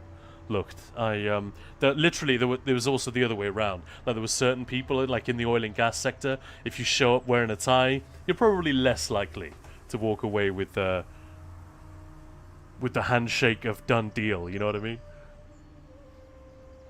Take a step back and look at what is weird. It's a weird fashion. Yeah, weird ass fashion, I'm guessing. Dominant experience. Ties to remember the chains, but on domestic cattle and pets. Maybe that's the inspiration. It does. Otters hold hands to keep from floating away. Wildlife officials. I'm sorry, what? And by the way, Norton, thank you so much for the sub. I did see that. I was a little bit ruffled by my complete failure to remember Reaving Blows there. And Funky Redneck, hey, how's it going? Hello there. PTS sucks dong. Sorry, Subtlety. Tentacles heal you, yeah, that's true, but like I wasn't even using them as a heal. I was just beaming and hoping that my health bar would go up, and it seemed to be doing it, so whatever.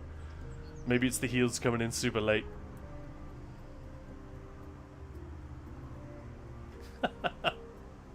Old white guy that doesn't own a tie. I own loads, but I never use them. Not anymore. Maybe for like weddings and stuff. I actually have some really cool ones. Just like my sister would get me fun ties, like designer ties for Christmas sometimes. And you don't have the heart to tell people that you realize I'm going to wear this like 3 times. Ever.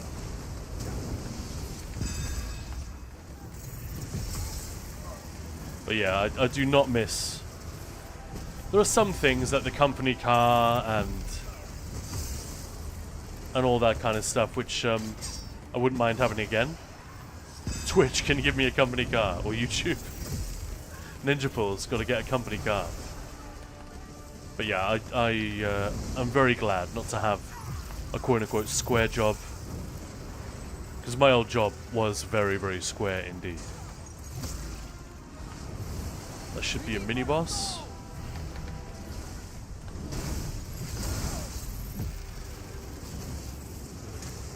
So yeah, look, as you can see, like, soloable with an actual solo setup, this wouldn't even be difficult. It'd be very easy. I'm basically just using damage to get rid of the trash before anything really bad can happen. But they do hit pretty hard. Especially if you stand in stuff. But if you just bring enough damage, and Shield Beam buys you a little bit of time, doesn't it? Oh, come on. If it goes off. And then when you've broken all of the little Soul Reapers, you get a... I want to say a big boss, but it's not. It's a medium-sized boss in the middle. And again, the trick, honestly, is just to kill all the little ones first, because they all do quite a lot of damage. So if you focus the boss, the trash will just kill you. Whereas if you get rid of them quickly, and then you have all the time in the world to deal with this guy.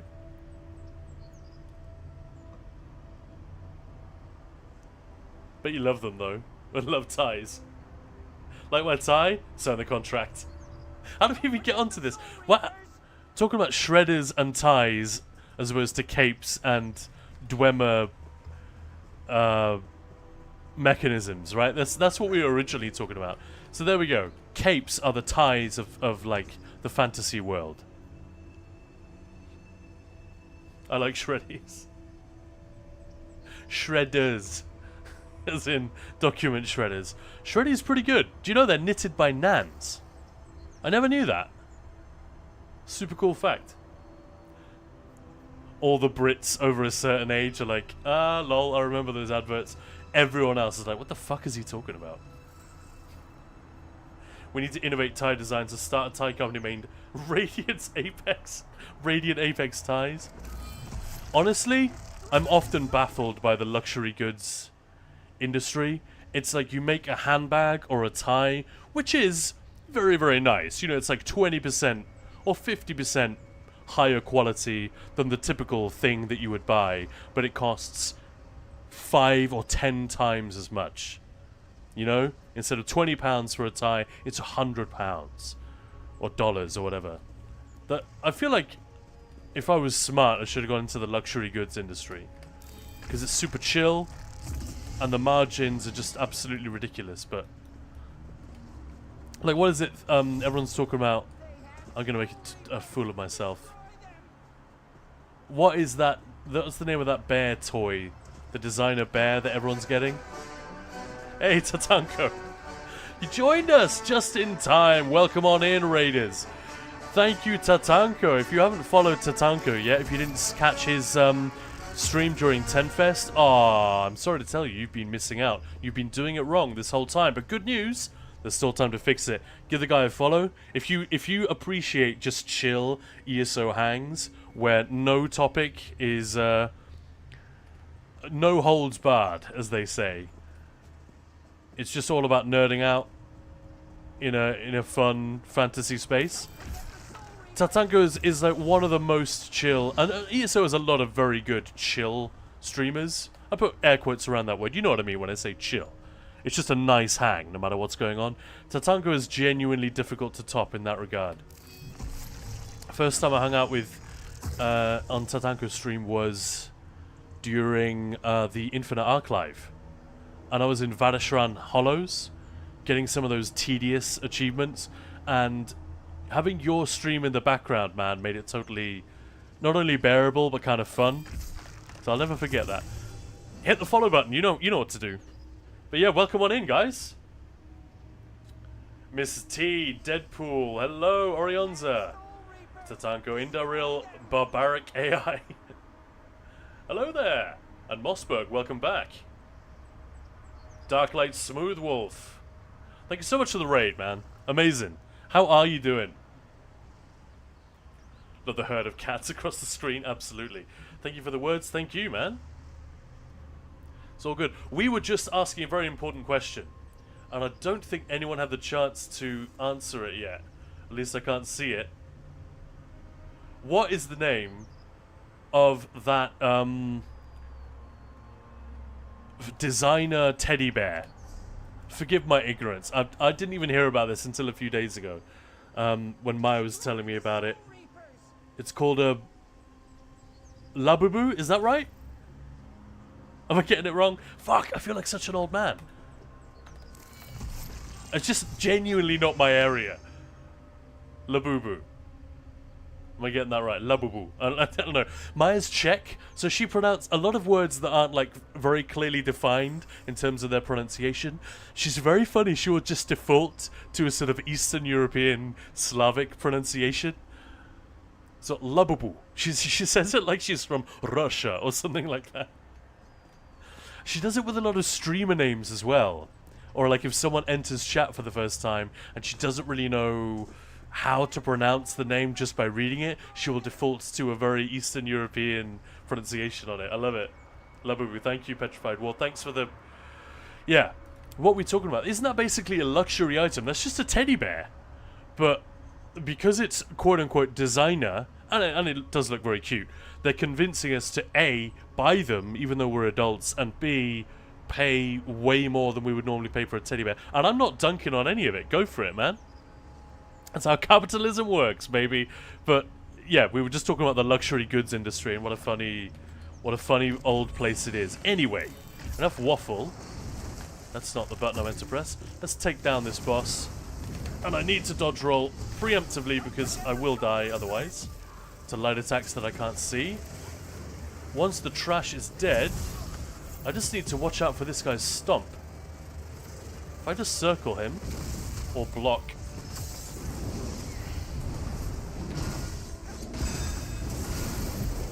And I have telegraphs turned off, I just realized. Let's move him a little bit. Yeah, see that? If you're blocking, it's not too bad. But if you are like close to him, you'll get hit by all 5 of those waves. And if you're too close up his butt behind him, like there, I could just kite away. But if you kite at just the right distance and just kind of circle him, I don't think he ever hits you with anything except the light attack.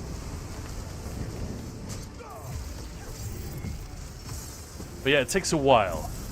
But as you can see, look if you're still here, there's very little to worry about. You basically have to make a mistake. And this is like the peak of, in terms of danger in phase 1, I believe, of the Writhing Wall. So I'm a little bit worried about that. Like imagine a group of 20 players, let alone more. And I think there's also hoping there'll be a lot more than 20 players per instance. They will just crush this dude in seconds. Especially with a tank there debuffing him. Like the only debuffs he's got are major breach and major vuln. And the vuln is obviously only there when I remember to ult. 45%. When he's nearly dead, I'll take him for a little walk. Because he is very, very cool. Look how big he is! Look at him! Is actual more of the infernal scale. I'm out of mag. Shoot. Why mag sustain so bad? Oh, because I unslotted rejuvenation, didn't I? Smart, Khan. Super smart. Oh well, no major breach for me. 25%.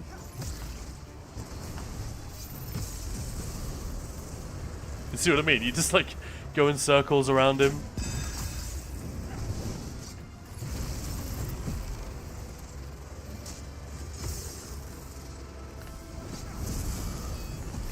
Alright, let's one more victory, Colossus.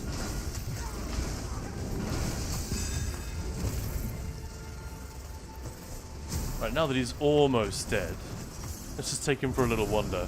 Because he does look cool when he starts stomping around. Look at that. When I say cool, he looks scary but also a bit silly.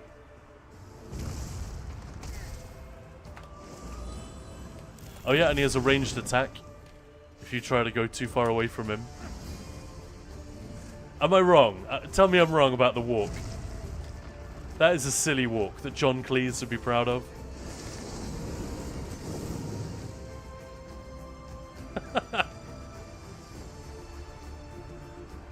Does the more of the Infernals in the proc, it doesn't walk like that, does it? Or maybe we just don't see it because we're looking at it from above?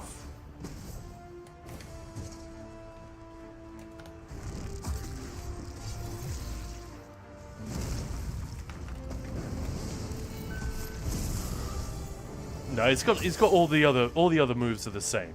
So I'm guessing the more of the Infernal proc has always moved like that as well. I just never noticed how dopey it looks from, you know, eye level. Alright, come on. This way.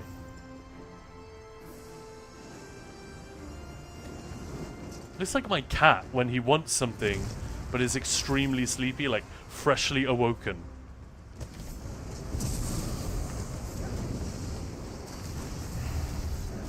See you later, Ongara. It's nice knowing you.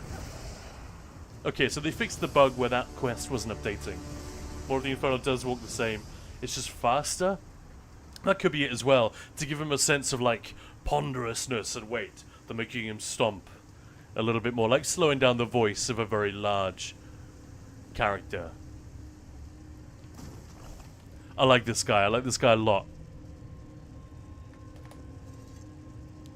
But yeah, that other than the main camp, so these 5 camps, right? And it's the same at all 4 of the top ones. Sorry, that one, and these 2 in the south. The only one that's different is the central siege camp, where instead of 3 Soul Reapers, you get 6. And then you get 2 bosses that spawn in the middle. But you can actually aggro and kill one of the bosses, if you're careful, without aggroing the other and their associated ads. So even then, it's very, very soloable. It just takes twice as long. So I'm a little bit worried about that. And I'll say once again, if you weren't here when I said it before, I am wearing a very squishy, full damage setup. There's no heavy armor. There's 1 light, 6 medium. It's just Unsul and Null Archer with Velothi. Very, very standard type Arcanist damage setup. The only concessions I've made are Bloody Renewal for sustain, so I can run max stat food a little more easily, and Reaving Blows for a bit of free healing. And it is dangerous when you're replacing your dots, when you're doing this. Reaving Blows isn't healing you. So, yeah, you kind of need to be careful. That's why I was dodge rolling a lot when things spawned in. But yeah, here we are. It's the Writhing Wall being beamed down. Sadly, the main camp isn't under attack right now, so I can't show you what I meant. But these fires, they go blue. I'll be making a video on all of this, by the way. So when we've got just a couple of weeks to go, so sometime in September, I guess, I will upload a... I plan to upload a very detailed guide on the Writhing Wall. The only things we won't know until it goes live is what happens in Phase 3. Phase 3 is completely under wraps. We're not going to get to see it on PTS. We're not going to get to test it on PTS. We're not going to know what happens. But Phase 1 is this that you've just seen. Phase 2, the Worm Cult are going to attack more. These incursions are going to get more dangerous. These siege towers, you can see that are under construction here, they're going to be finished. I don't know what effect that's going to have. Whether it means our allies can like fight back and help us. Because at the moment, if you ride to a camp you can see allies sort of standing there ready to attack, but they don't really do anything. Mrs. T sounds like a boo-boo. Yeah, I don't get the hype yet.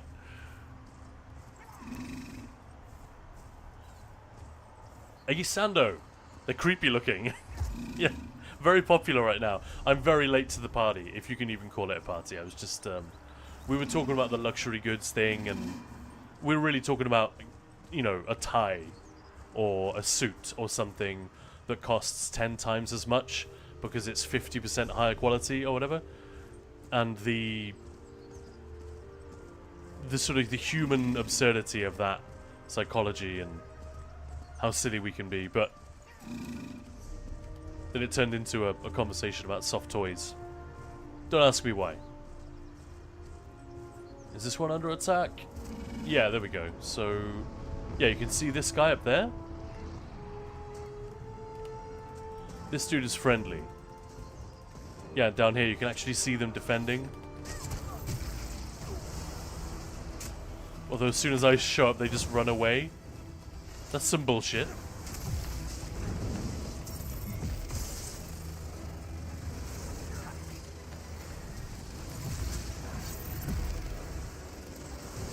And hilariously, there's often one that just doesn't aggro.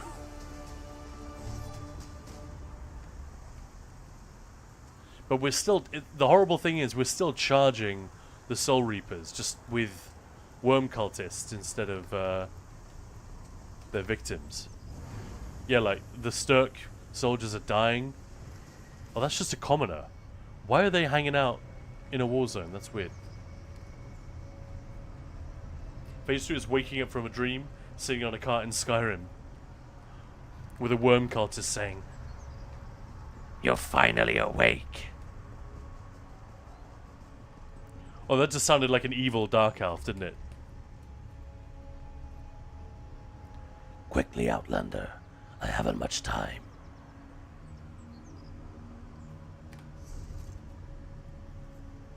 Don't go up Daedroth's butts, absolutely.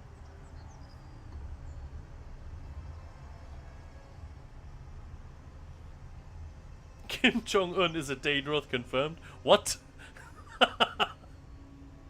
Oh, I missed some genius chat there.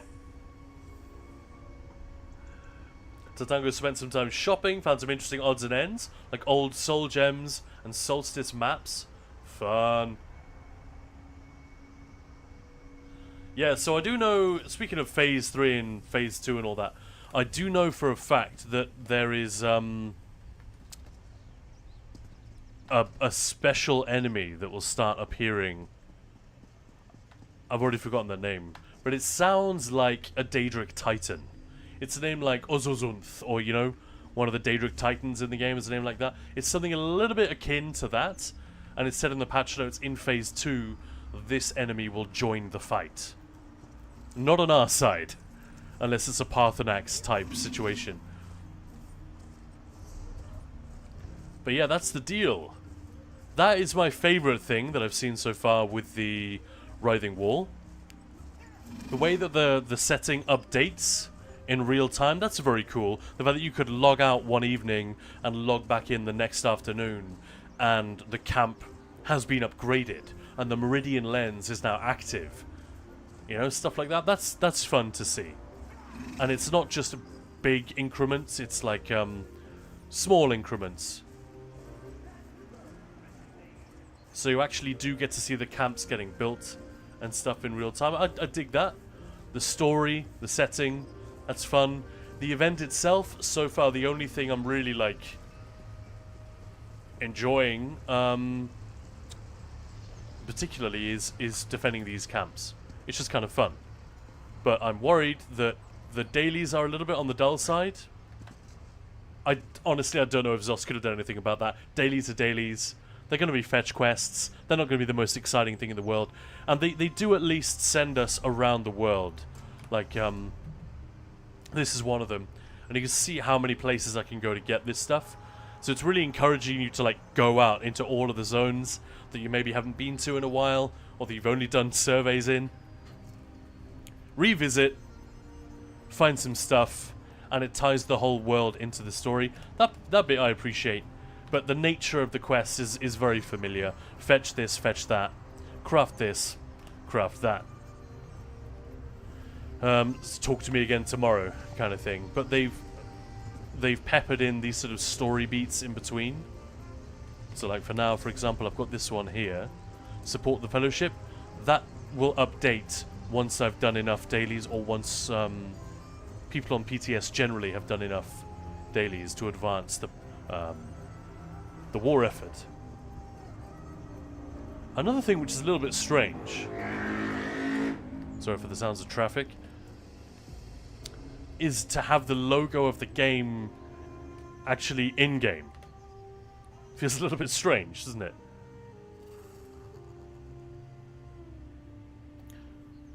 So there's Order's Wrath, Tideborn weapons, okay, yeah, of course, absolutely. And Moose saying, yeah, great crafted set. Does it matter if it's the other way around? Not really, it's just better. You know, the Order's Wrath is going to be useful whatever you're doing.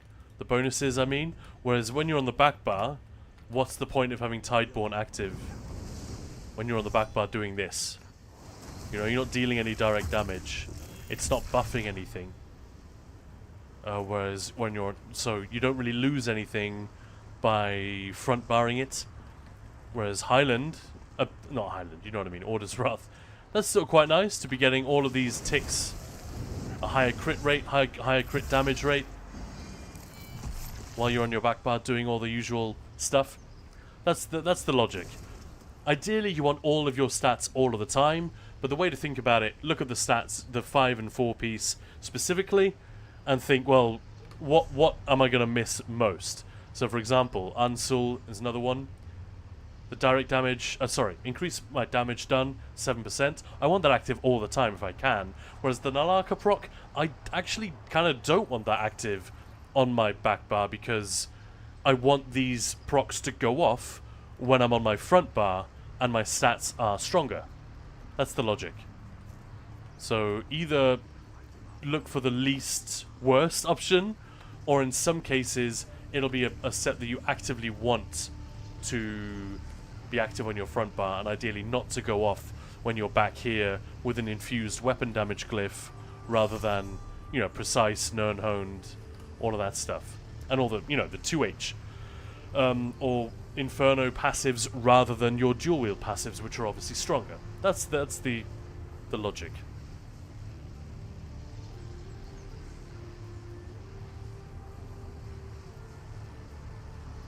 Too scared to farm normal Unsalt? Man, we need to get you into Sanity's Edge. Yeah, let's do it. Let's do some normal and veteran stuff with and for Ted. We'll have no shortage of people who want to sign up. I'm sure of it. And if we do have a shortage, we'll go and look for some people. So, what else do I have? Let's do this Gleaming Resin, for example.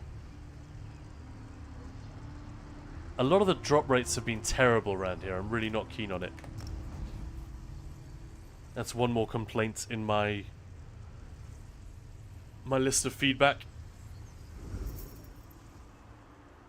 I've no friends to do trials and stuff. I mean, friends to do trials with, that's quite a tall order. But you're in Ninja Pulls, right? It's certainly in the Discord, so you can sign up to any of our open runs. There will be more of these. It's just summer break. It's a little bit quiet right now.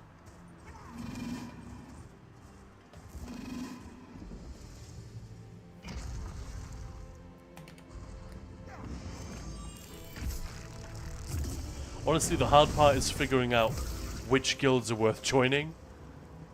And, you know, tracking them down and joining up. You've kind of already done that bit.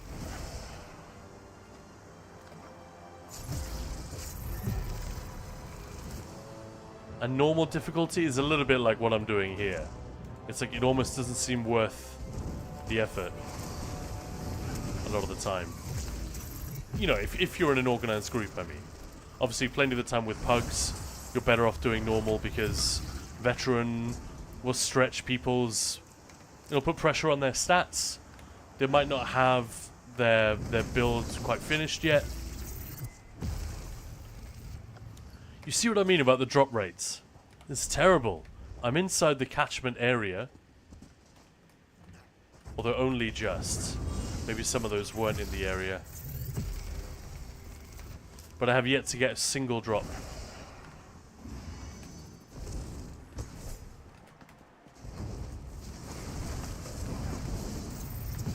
It's not even worth putting down dots or debuffs or anything. Man, I only need 8 resin, but this is getting silly. Moose, yeah, does anyone know how the EU servers are doing? I'm still on PTS. But I'd like to log in as well at some point. Hey, Tweaks! Tweaks? That is a difficult one to say. I was going to call you Tweak. Welcome on in. Thank you very much for the follow. Much appreciated. How you doing? Well, thank you for joining us today. It is sadly just me today, no Maya. Best streams, in my opinion, are always when it's me and Maya together. But she's out grafting.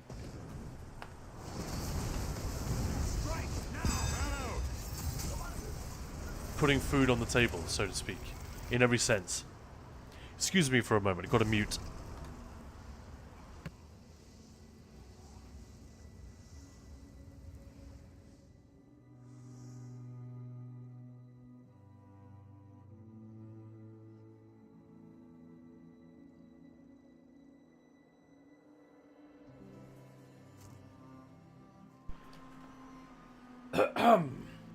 Excuse me.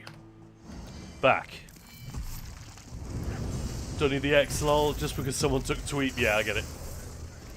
One of my good buddies in the game is called Praetorian. And I think I'd known him for ages, like a year, before I realized that his actual in-game name is Praetorian full stop 1. And I didn't even have to ask him, I knew why. It's very funny. Oh my god, so, look, I'm in the area, I'm right smack bang in the middle of the area, and nothing's dropping. I just think some of these areas aren't correctly labeled. So yeah, major issues with that. Which others can we try? Let's try the Bra of Glenum.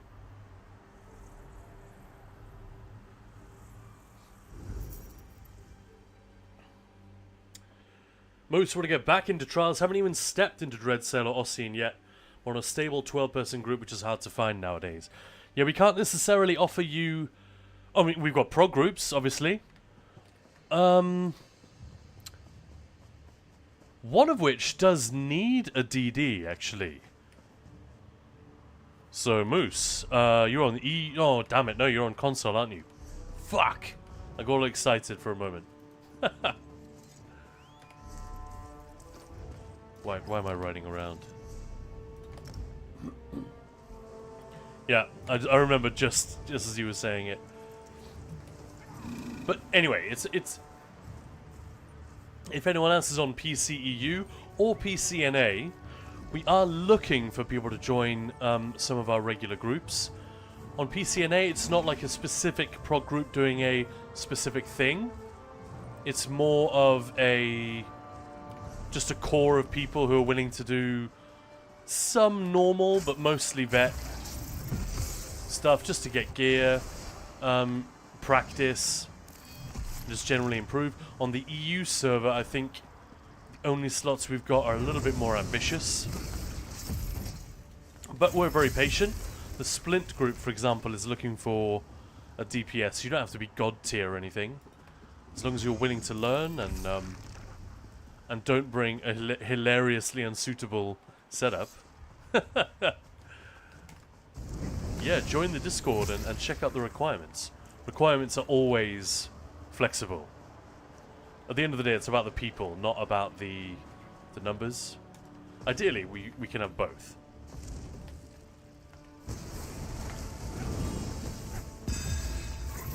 I think there's a myth sometimes that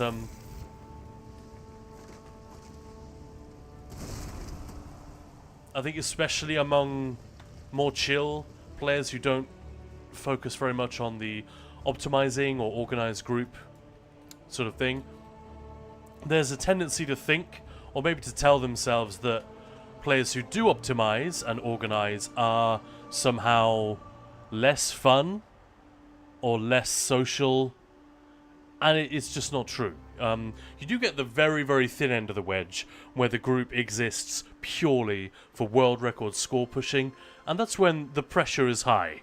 But even those guys, they have a laugh. They just don't have as much time for mucking around during a trial.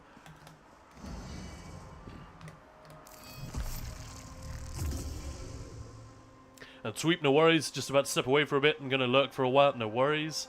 Very rude to take other people's names. Yeah, absolutely. It's worthwhile to use all the guild spots, only in 2.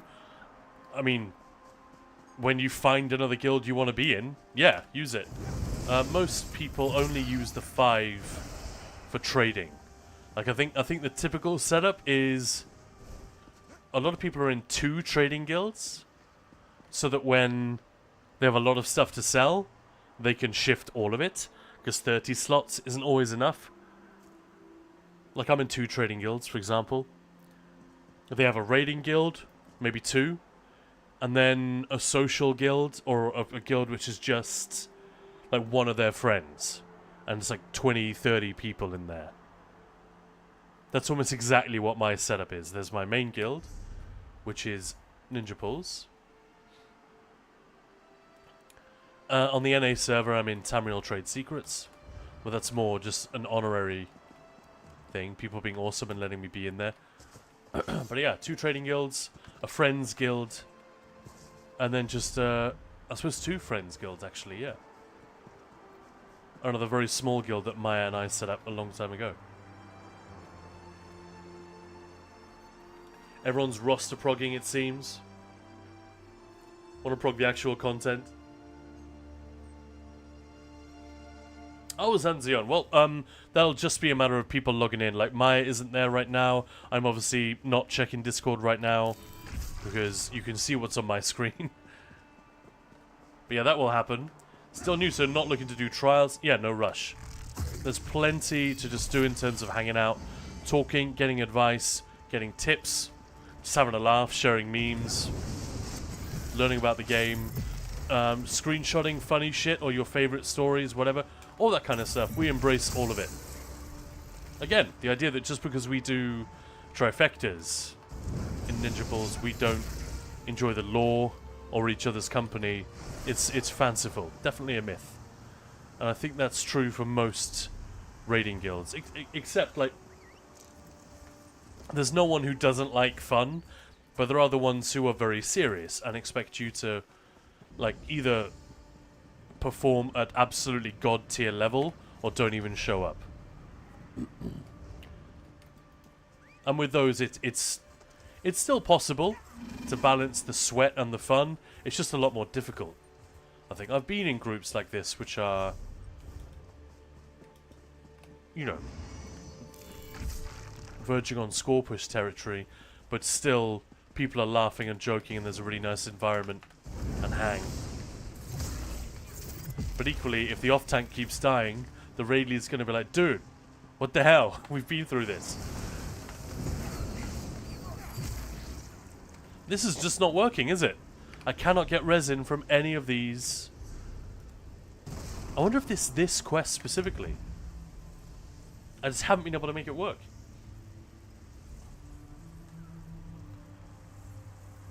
Guessing you don't need an Arcanist DPS on an A? Yeah, we do. We need just people who are up for it. For example, my NA roster of characters is very limited. There's so much stuff they haven't done. I think I've done like a couple of Sunspires and a couple of Kind's Aegis clears on NA, and that is it. Now, maybe that's an exaggeration. I've done a few more than that, but it's not many. Hey, let's open some more of these. See what's up. There we go. There's a fragment for the Hajmota. Is an absolutely terrible joke. So I'm about to be a real dad. But since we're talking about Hajmotas, what's the best vehicle to drive to Mecca? Or what's the best way of what's the best method of transport for getting to Mecca? A Hajmota. Oh, that's a very, very old one. Okay, so these are now dropping.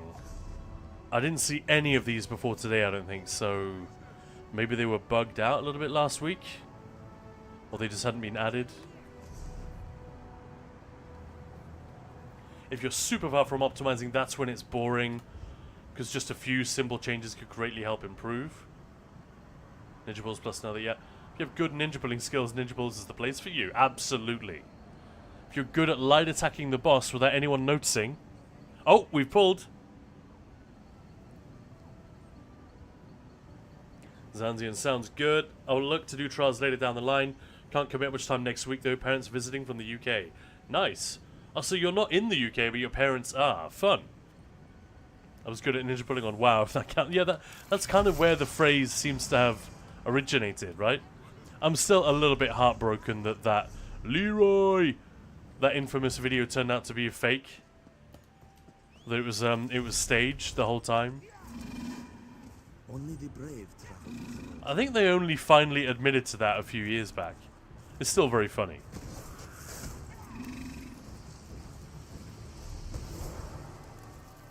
Oh yeah, swimming mounts, man. I don't need to avoid the river. Okay, that just to be clear, that's not swimming. He's just running in the water.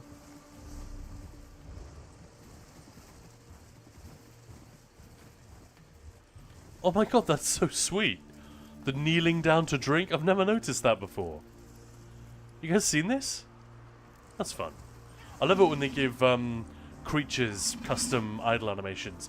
Like the Minotaurs, you can get, like, you go in a delve, and there are Minotaurs sleeping next to the fire. Or ogres sunbathing on the rocks. I love all that. It's great fun. Shoot. I'm not going to be able to get there this way, am I? Live in Sweden now.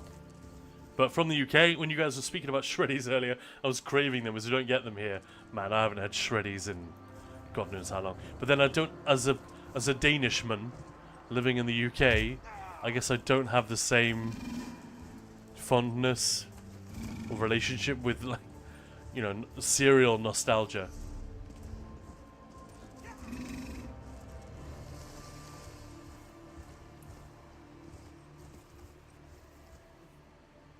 Oh, you didn't know it was staged. Oh, I'm sorry. I poured cold water on it. Well, I have it on fairly good authority.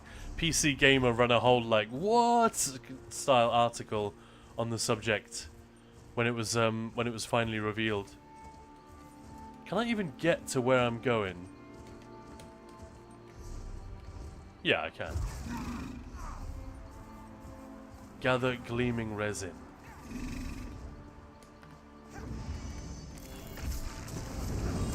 It seems pretty clear that it's fucked though, right?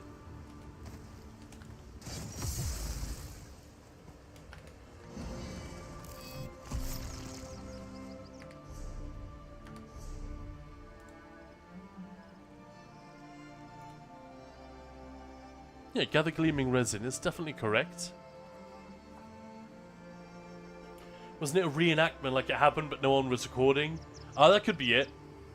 And then said, while it was staged, they had a guy that sometimes acted like, oh, I'm sure. Yeah, that's why it worked, because everyone who saw it, even if you weren't a WoW player, you totally recognized that guy. God damn it, Leroy. Yeah, that's why it's funny, because it's well, I just saved that guy and then he just dies anyway. Rip.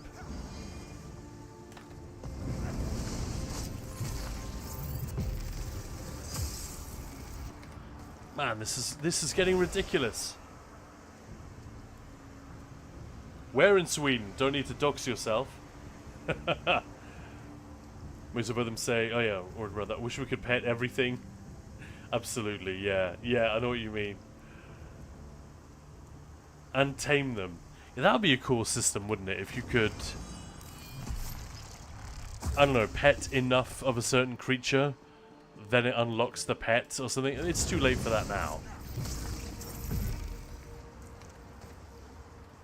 Another thing I'd love to have, Maya's been talking about this for years as an animal lover, and she gets a little bit... She's definitely one of those And she'd struggle with Baldur's Gate 3. I think unless she really, really makes an evil, badass persona for her character early on, she struggles to do mean things as the player character in video games.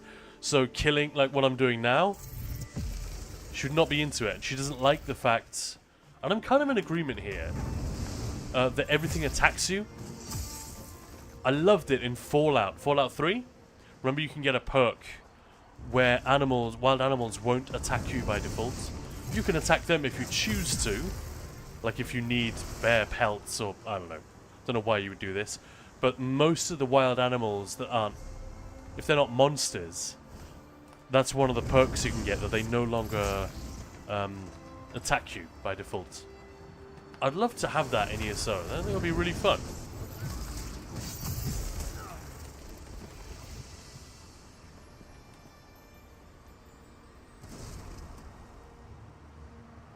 EU server seems stable now. Squeeze a few writs out before starting dinner. Hey Moose, thank you, man. Thank you for the update. Appreciate it.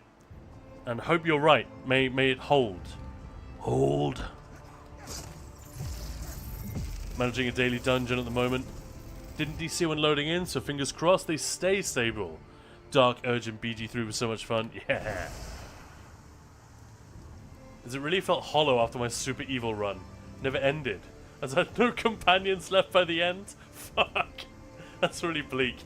There are some areas where you can complete a quest, the mobs will no longer aggro. That's true, yeah. If you're done with the the local storyline, so to speak. Exactly. That's sort of where I'm coming from. So we know that tech exists to do that, potentially. And it's not like a big... It's not a pain point or anything. It's just like a thing that goes on the wish list. Every time Maya finds herself killing bears or, you know, or other wild animals, she'll bring it up. Yeah, I'm losing patience with this.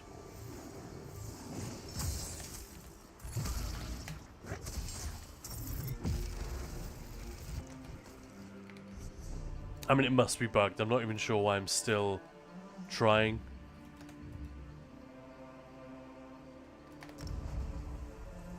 Just wanted to make absolutely sure, you know? Also, it's fun just hanging out with you guys. Load screen between characters and login was quick. Awesome, good to hear. Role-playing as a psychopath, I'm sure, who kills everyone in the worst way possible while literally pissing himself. What's not to love? I thought it sounded like a great concept for a video game like that. But then again, how many video games like that really exist? There are very few modern ones, aren't there?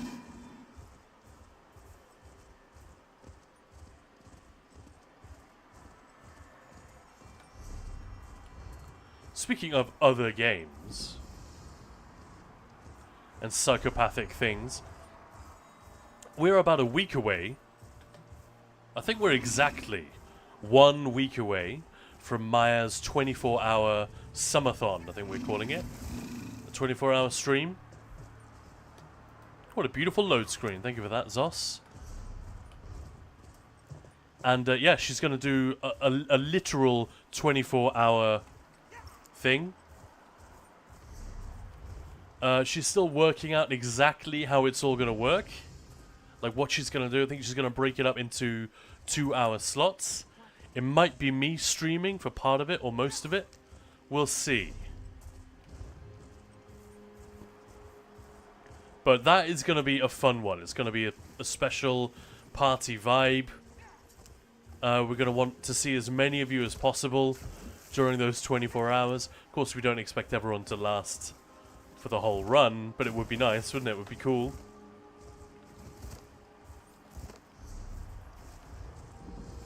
Right, let's check this area. But I think it's going to be mostly ESO, as you would expect. But we're going to try to do some other stuff. Like there might be forfeits or incentives for chat where you can like get me to do a quick nightmare level in Doom or something like that. I don't know. Maya's still figuring it all out. But she's really putting in a lot of work to make sure that this is not just it's not just a 24-hour stream. It's going to be a real fun hang. Like a little glimpse of 10 Fests. You know, that atmosphere, that party atmosphere that we had going from place to place. Difference being we're not going to go from channel to channel, but rather from one activity to the other.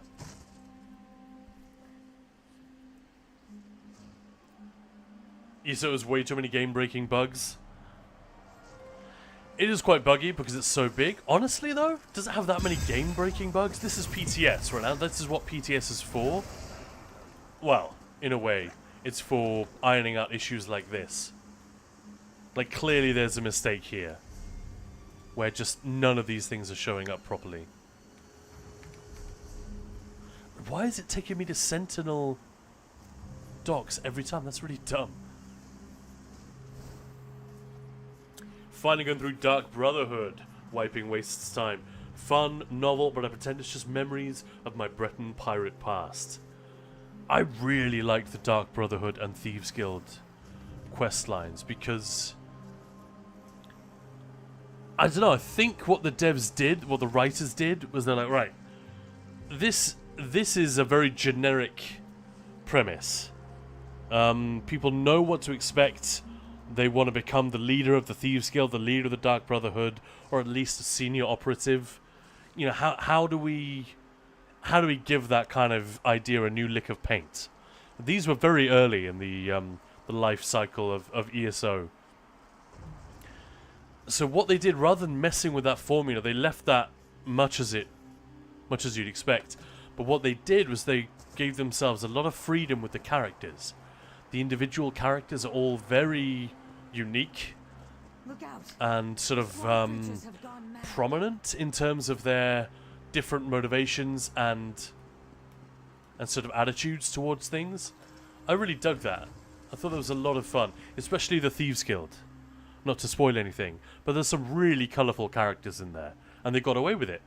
It's you know, that's what you'd expect in a guild which does that kind of shit. You'd expect there to be some larger than life, real characterful folks in there, and that's what made it work for me.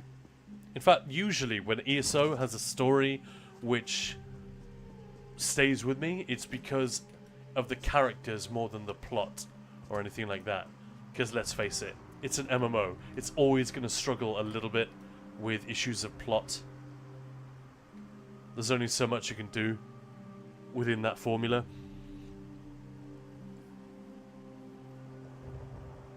So yeah, enjoy wiping Waste's time. And I like that way. I'll just pretend it's memories of my bread and pirate past. I like that rationale. Every Ninja Ball stream is fun. Is that so? This one will be extra. It'll be something extra special. Well, I'm giving up on this quest. So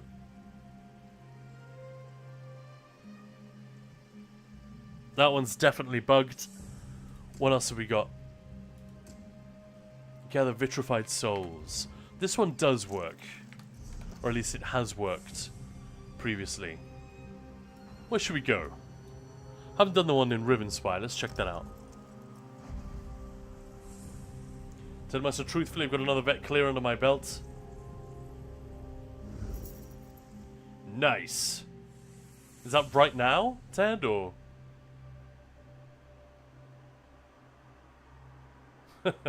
Erin, I like it. I'm always here looking or otherwise. Ooh, didn't know it was PTS, but in general, yeah. So this would be a huge problem. I'd be much more angry about this if this is on live. So what we've been testing here is the new, well, still new-ish zone, but specifically the new event which is coming all around this area here. Sturk Fellowship Camp Solstice. And all of these other siege camps that they've set up. The Writhing Wall event.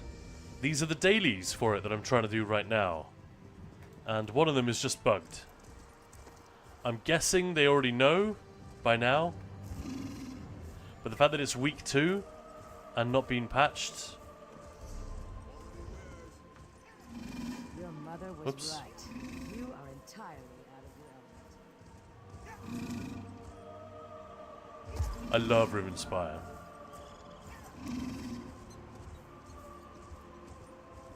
is a very, very strong sense of place. Like if you were doing a Tamriel GeoGuessr, like ESO GeoGuessr, I feel like Rivenspire would be one of the easiest. I mean, look at that. So gothic.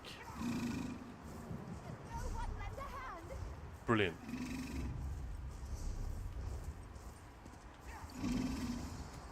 Ah, it's trying to jump that wall.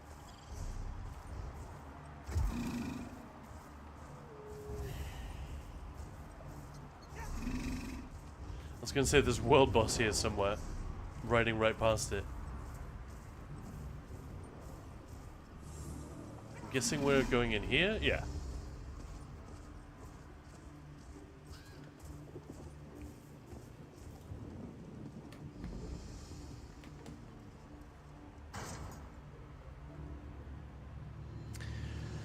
I don't know. I think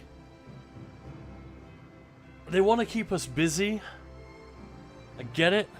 But if they were going to make the dailies like this so generic in terms of, you know, they're very much the type of dailies that we've done before. We've seen it all before. If they were going for that route, I don't know, I think maybe they could have gone for something a bit more speedy. Make them quicker to do. Don't make me port to a delve. I don't know.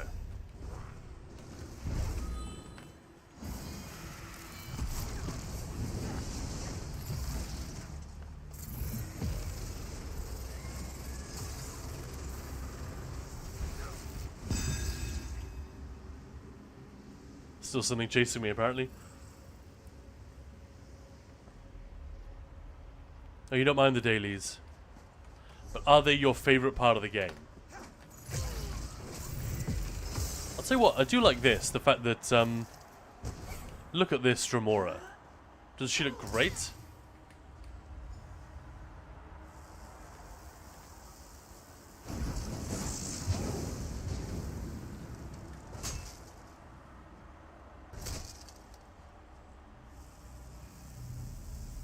I do really enjoy that in these areas the worm cult have invaded. So normally there's no worm cult in this crypt, in this delve. But those enemies have been replaced by these guys. That is a cool system. It's not that exciting in this particular case, but if you sort of run with the idea and think of the possibilities. You know, if they expand upon that system.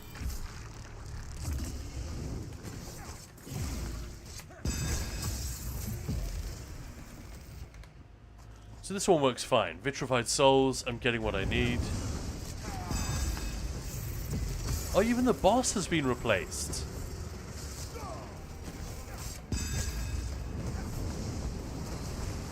Or is that... No, that must be the same boss as before. I just don't remember who's down here. It seems a bit tougher, though. Anyone remember? Field Marshal Zwaikus.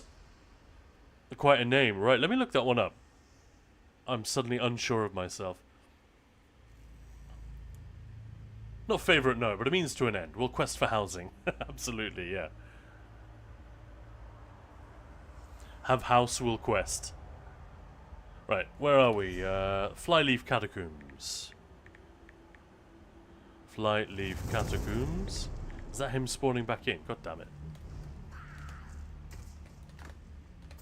Bro, I just killed you.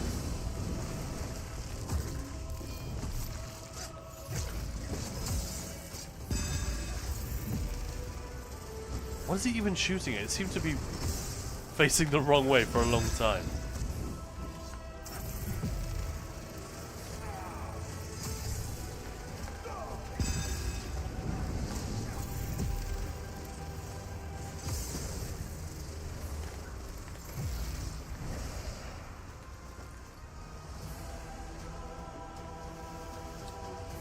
Moose, does it happen to a few specific delves or is it completely random? I think there are a lot of them that change. Flyleaf Catacombs, here we go.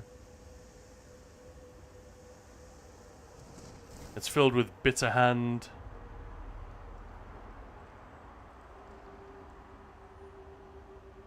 No, the boss is Miramonwe Spellslinger. I thought so. Like a witch. Or a necro, I guess. Hiding out. And look, it's it's a different boss each time.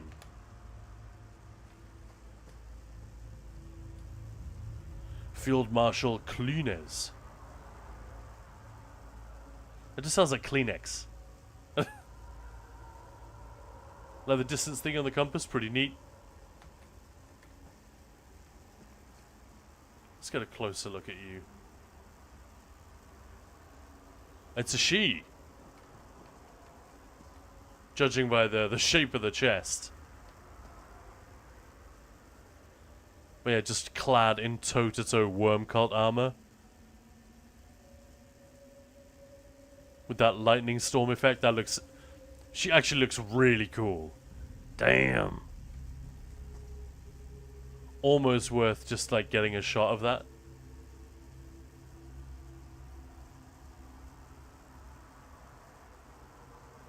Right? Doesn't she look cool? Thought you said Kleenex. Lol. Yeah, well, that's just sounds like Kleenex. Yeah. Anyway, I still need a few more vitrified souls, so.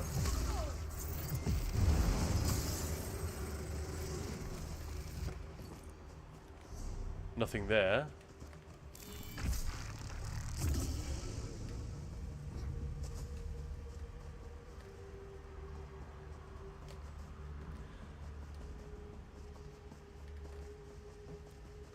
Was the boss dropping souls, or do I need to go somewhere else? That's the thing. I'd like the drop rate to be more consistent, because, and I've made this point already, if you were here a few days ago. But imagine when like everyone on the server is doing these dailies.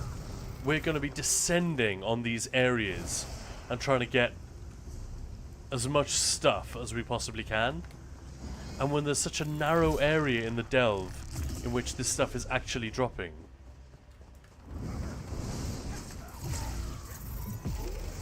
that feels bad.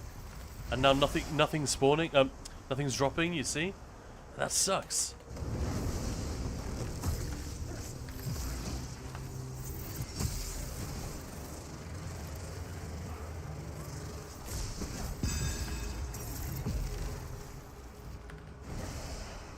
It's like I'm on cooldown for the ability to loot them, or whatever. Let's just kill the boss.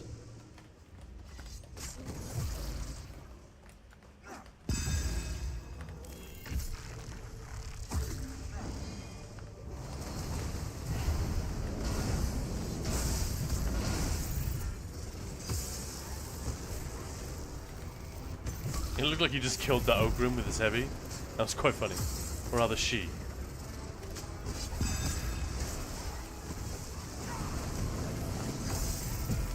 Yeah, again, much more damage as well for a delve boss. Maybe that's another thing they can feed into with this, is the overland difficulty thing. You know, because these enemies are a little tougher than your typical delve enemies. Maybe that'll give them some useful data points for... No, that boss didn't drop anything, so I should go elsewhere. Oh my god, this heat plus standing by the oven. Send help. Sorry, Moose. I've got the windows open here, the fan. Field Marshal, pure ones. I'm sorry, but that's... Puirones. Puirones. It just sounds like pure ones. Remember I was at a festival with a couple of Canadian brothers? And one of them was super into weed. And it was raining. Of course it was raining, it was a festival. So we asked if he could roll up in the tent. I had a very, very large tent that I brought with me. And so yeah, that was the thing. We were just hanging out in there, and I remember he had a very strong accent. And my mates and I vividly recall him running out of tobacco and saying, "Ah, it's okay. I'm just gonna roll a small, pure one."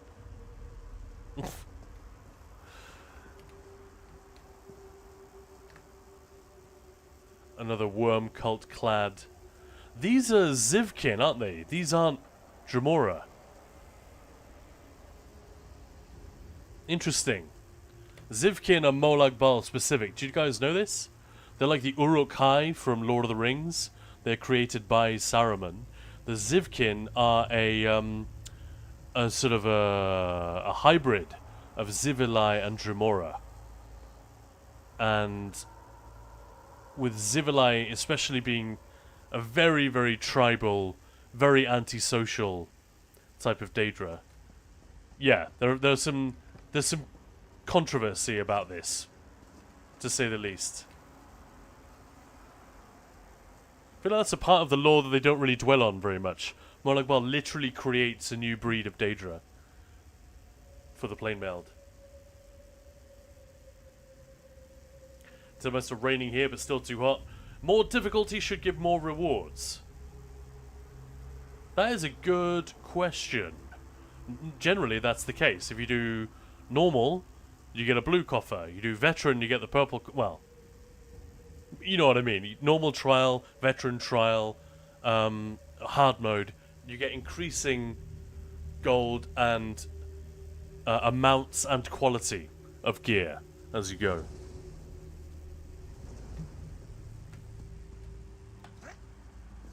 So the bosses don't drop souls, it would seem, or at least not that I've noticed.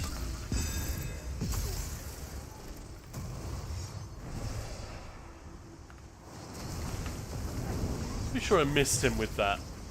God damn it. That major breach. Not even standing in it.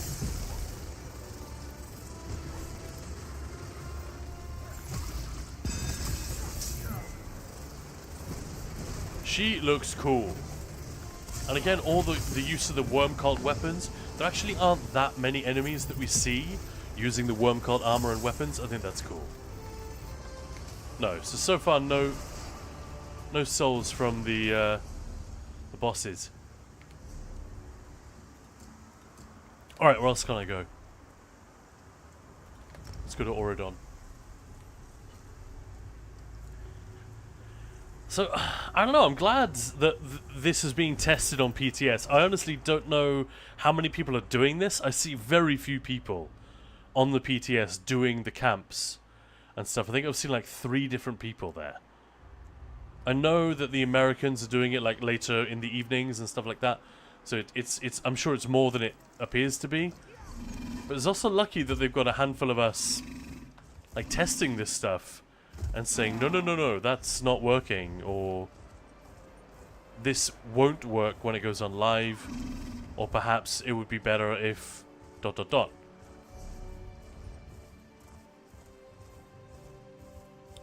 about this one? Only rolled pure green, quit tobacco years ago. It was just the phrase, I'm just gonna roll a small pure one. I don't know why, we just... The combination of the circumstances, the accent, and just the line itself.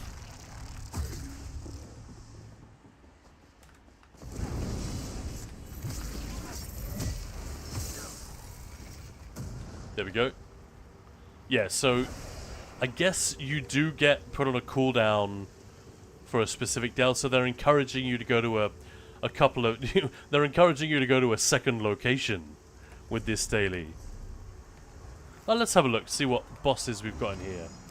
Actually, since I'm not killing anyone else's sources of vitrified souls. Right, where's the boss?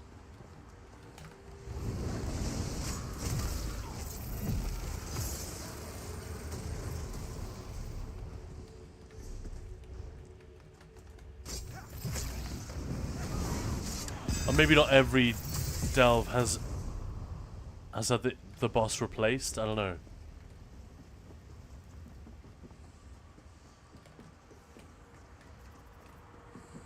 Oh, there we go. I want to say the boss is up here. Yeah. I mean, if this is the new Overland difficulty, or if this is a preview of it. No, no boss here. Oh well.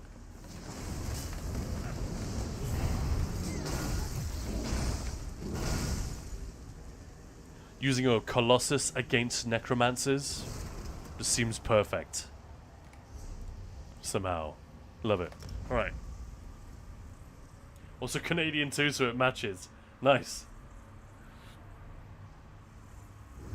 Finally got to the subclassing NPC. Woohoo! Enjoy. Alright. Yet again, ported to the wrong way shrine. Need to go here. I might switch on over to the live server shortly. I think I've done most of what I can do on PTS for today.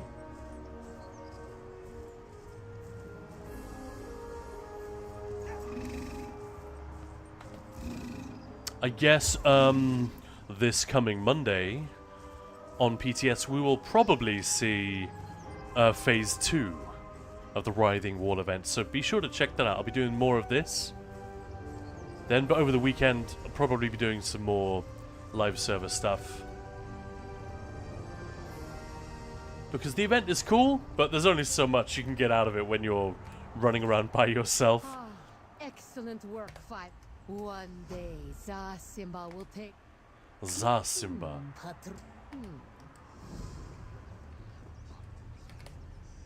Thankfully, you have my So it's her thanks for quest your that we just did? contribution, adventurer.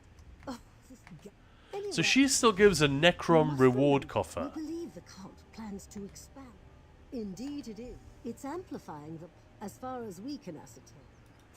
There's a lot of dialogue, as usual with this game. A lot of chitter-chatter. Love it. I kind of love their commitment, actually, to explaining everything. Another shard of writhing bone. So based on that drop rate, it does seem like that'd be pretty easy to get. You know, the Hajimoto, that's 4 just in one day. And you only need 25 to be able to collect the thing. Moose! Only Phase 1 is currently on PTS. I thought 2 will be, but I don't think we're there yet. And I don't think they're gonna wait for us to trigger it. I think they will just manually activate Phase 2 when, well, presumably this coming week. This coming Monday.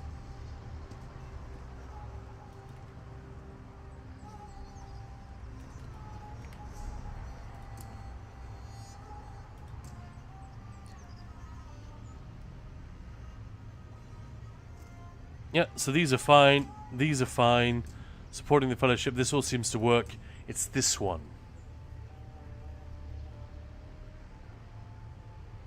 I'm just going to take a screenshot of that.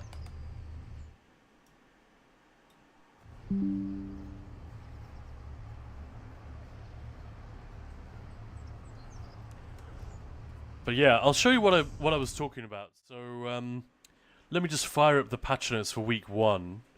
Moose and everyone. Oh no, I just saw this. This is worth highlighting without wanting to bring down the mood. Look at this. So uesp.net, Julian LeFay. So this is posted today. Julian LeFay, the father of the Elder Scrolls, is entering the final days of his life from his battle with cancer. His team at Once Lost Games is asking for people to celebrate his life and offer well wishes to his family, and we encourage you all to do so. You can find the official announcement here, opening that right up. The team volunteers and readers of the UESP have all dedicated countless hours to exploring this world he built. We wish to thank him profusely for his creation that we have spent some of the greatest moments of our lives in, and are immensely saddened he will not get to see his ideas for the Wayward Realms reach us in all their final form. reach us all in their final form, rather. So this is the other game that he's currently working on. Hi, Victor here, creative producer on the Wayward Realms. Now, y'all are used to seeing me on here talking about the game, lore. It's just exciting 90 updates. seconds. Unfortunately, today I have some very difficult news to share. Our technical producer, Julian LeFay, who I'm sure needs no introduction, has been fighting a battle with cancer for the last several years. He's fought bravely and strongly, but it seems he doesn't have very much time left. He has stepped away from the project to spend that remaining time with his family and loved ones. Ted Peterson, our CEO and creative director, and Julian's close friend, has put out a statement that we encourage you all to read. We know you all have many questions about this and what it means for the project, and we will answer those as openly and honestly as we can. But for now, we want to focus in on Julian. We invite you all to share any words, thoughts, or memories that you might have for Julian, or as well as any well wishes that you have for his family here in the comments. We don't want to focus in on the loss, but rather celebrate the life. We'll have more details Wow. on how it affects the project, That's but heavy. be rest assured that it is something that we've been preparing for. Julian has made his vision for the game very clear to the team, and we will work tirelessly to bring that vision to life. As always, I want to thank you all for your support. It means the world to us. I know together we will make the Wayward Realms that truly groundbreaking game that Julian dreamed of. Thank you. Wow, what a lovely message. What a sad message. That's dreadful. So, Blib Blub, I just want to say hello. Hey, Ninja, first time catching stream. Thanks for your guides and entertainment. Well, thank you for stopping by. I am slightly apologetic that your first view of the stream was such a devastatingly sad moment, but this is Julian LeFay, who, along with Ted Peterson and a few friends, they first came up with the setting for the Elder Scrolls, and Julian and Ted in particular, they're certainly not the only ones. Like, there have been many folks like Todd Howard, obviously not least, but many people, Emil Palarulio, who over the years have contributed greatly. And there's another name which I really should remember. He just did an interview the other day about the weirdness of Morrowind. But yeah, there have been so many architects of this awesome universe and setting. But Julian LeFay and Ted Peterson, I feel like, deserve special credit. And unfortunately, he's dying, and they've made this public knowledge for the first time. He's known about it for a while. And yeah, so if you go to the UESP, which I would encourage you all to do that, click on that announcement. I'll take you to the video, and then there's a statement from Ted Peterson in there, and details on what you can do to send your wishes along to the family, thanking them for, well, thanking Julian for what he did.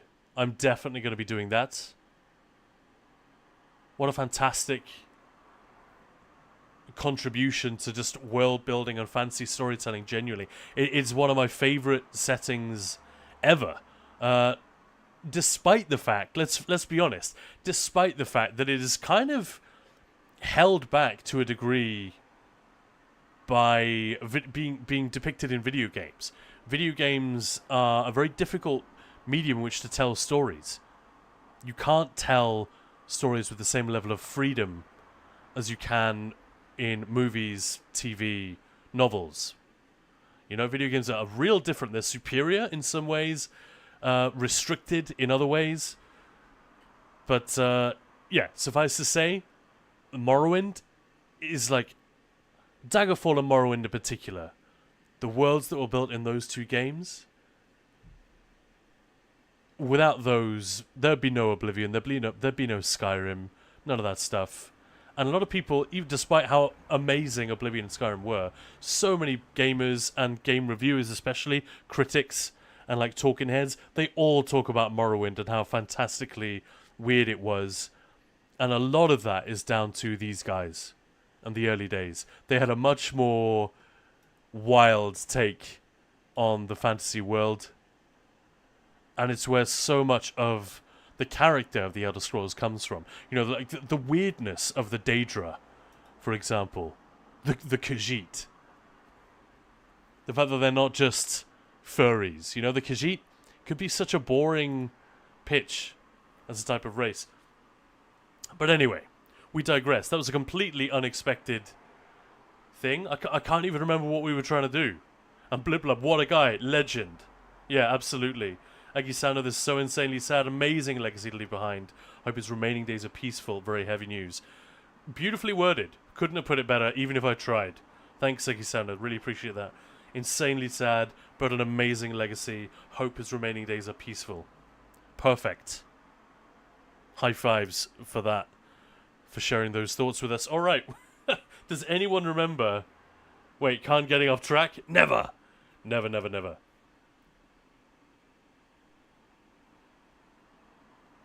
Ashamed to say I've never heard of him. To be fair, a lot of people haven't, because by the time the Elder Scrolls became super prominent, Oblivion, Morrowind, I think Julian had already gone. I'm sorry, not Morrowind. He was gone by the time of Oblivion, I believe. We can just look it up real quick. Ted Peterson has continued, if not working for Bethesda Game Studios, working with them. Like, he's written a lot of the books. There he is, look at him. Back in the day. This is like seeing those pictures of John Carmack and John Romero from like the early 90s when they were working on Doom and Commander Keen and stuff like that. He's not even that old. That is brutal. Born 1965. He was dubbed the father of the Elder Scrolls by the fans and the company itself. Oh yeah, Julianos is named after Julian Lefay. I knew that, but I forgot to mention that. So, I wonder if that is anything to do with the fact that we've got a whole load of Julianos-themed collectibles this year.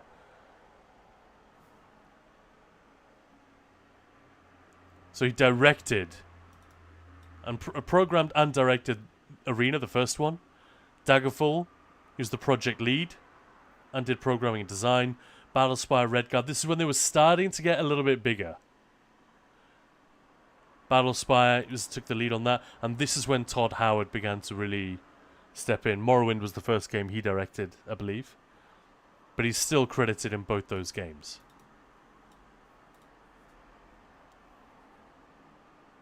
But yeah, loads of these, loads of the names of like Aedra and Daedra are actually little tributes to those folks who worked on it in the early days.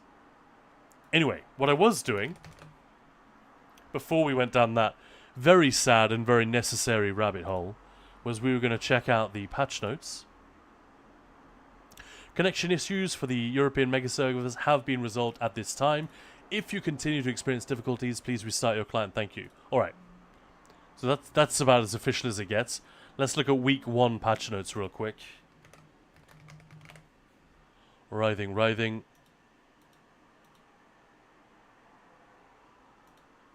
Here we go. Battle for the Writhing Wall.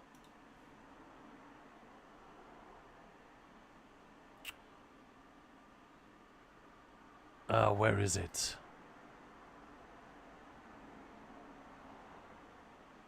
Here we go. World Boss. In Phase 2 of the event, Gishzor joins the fight on Solstice. Gishzor? Like, I remember that just popped out at me when we were going through the patch notes. There we go, there's the name, in case you didn't see it.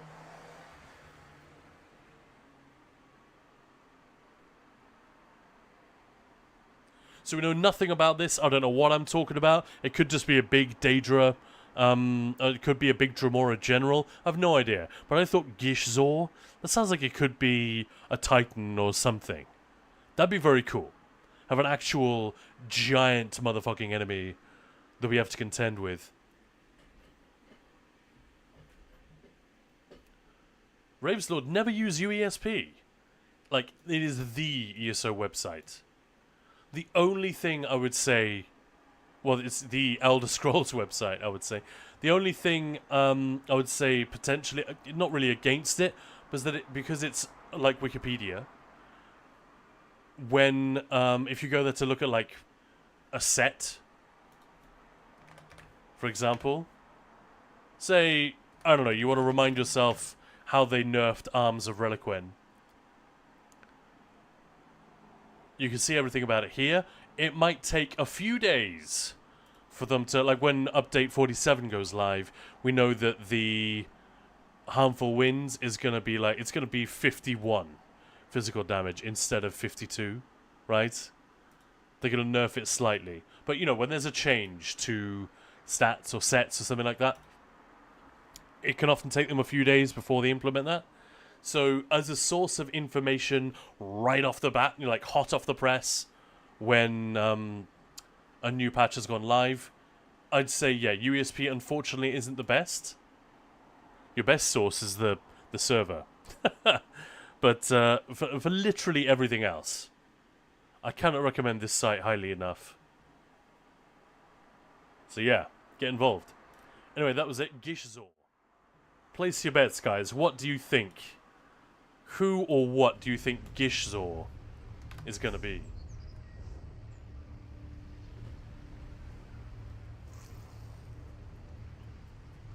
Yeah, look at that computer, all those bottles and cans. Some things about working on a PC or being involved with gaming have not changed that much in 40 years. Hey,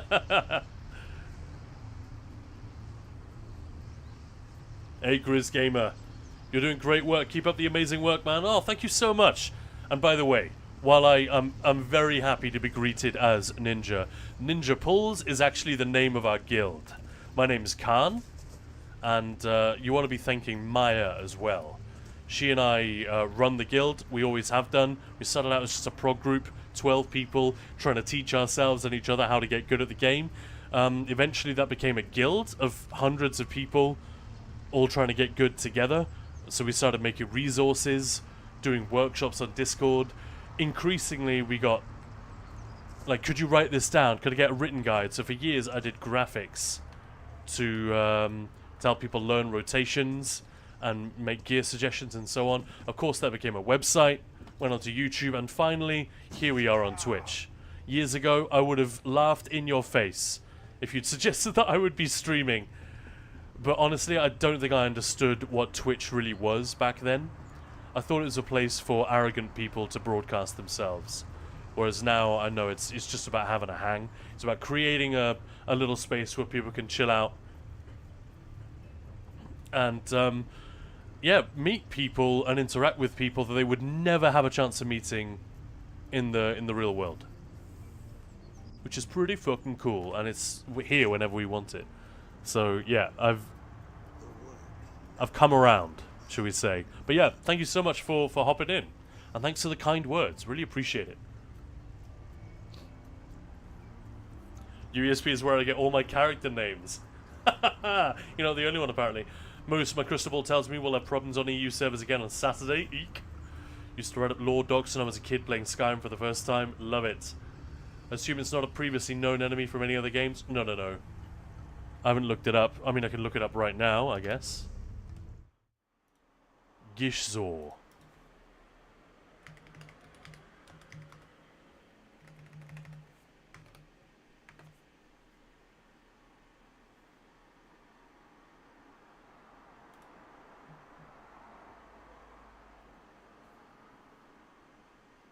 Oh, it looks like it might have been data mined.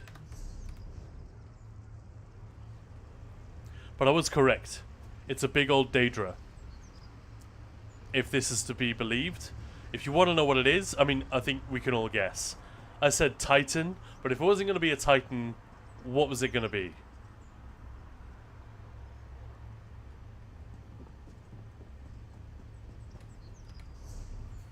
I mean, there are two new enemies that they made for Solstice.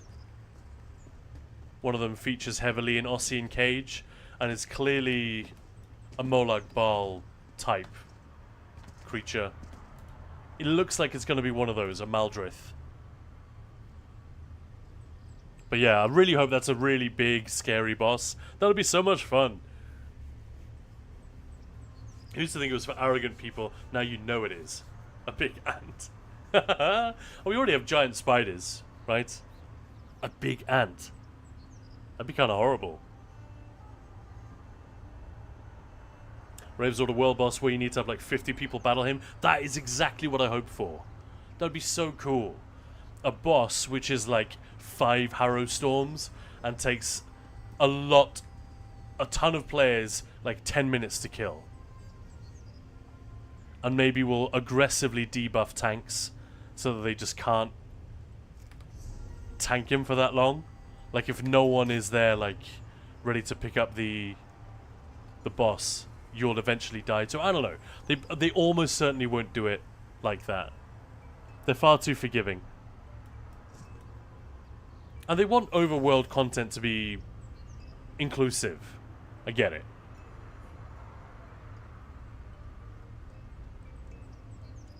Why is Spider such a common enemy in fantasy RPG? I think because it evokes a response, and it's fun to animate, and relatively uncomplicated. Like they don't have any. It's a low poly monster. You can make a very effective spider without using very complicated assets or animating or anything like that. Like I could animate a 3D spider quite easily, and if I took my time I could make it look good and creepy, you know, to make it go, you know, the way that the legs kind of speed up and move in a creepy kind of concert. I'm guessing that's why, but you're right, it's super generic. Alright, let's flip on over to the live serve. I think we're done with PTS for today.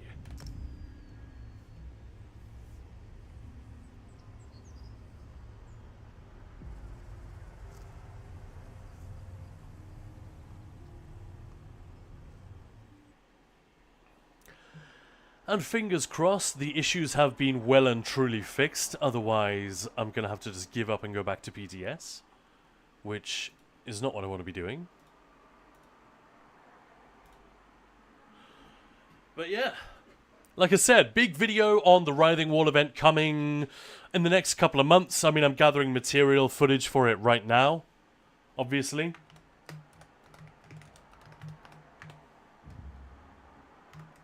But it seems a little bit crazy to put out a video for it when it's still such a long way off. Anyone who watches it will have forgotten what the hell I talked about by the time the event actually rolls around. So I'm not sure what to do. What do you guys think, actually? Maya was of the opinion that we should wait, and I agreed with her. But what do you think? I mean, we know most of what there is to know already, or we will, by this time next week, I suspect. Should I put out a little teaser video, and then a longer one closer to the time? I don't really know how to play it. Do you have an ETA on when the wall event starts? Mid-October, I think. They might even have specified. Oh, here we go. The new house is out. I love this. This is such a cool furnishing.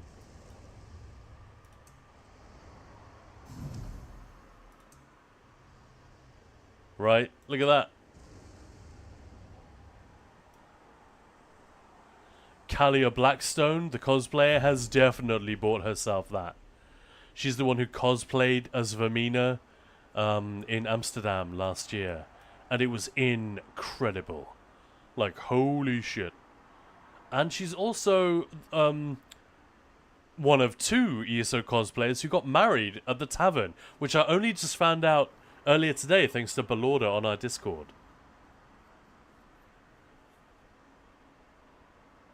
Yeah, maybe a general, like, sneak peek video, and then nearing the event, a more in-depth one. That's what I'm thinking. Probably wait until Update 47 is live, at least. Might be mentioned in live patch notes that I assume has more readers than PTS, and people might start searching then. Depends on when they release anything official about the event, I guess. I wonder about the live patch notes versus PTS. I feel like week 1 PTS always gets the most attention. And it's only if it's a real roller coaster of PTS that people will then check the final release.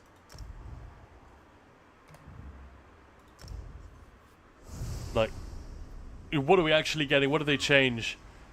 Do they abandon any of these changes? Which, by the way, I know if you're here, you probably watched this already, but I did put out a video on Update 47 changes and the U-turns that they pulled a couple of days ago. That video came out yesterday. It's still on there. If you head to our YouTube, it's right there. This is kind of an insane house. Is this the only Miramore house that we've got?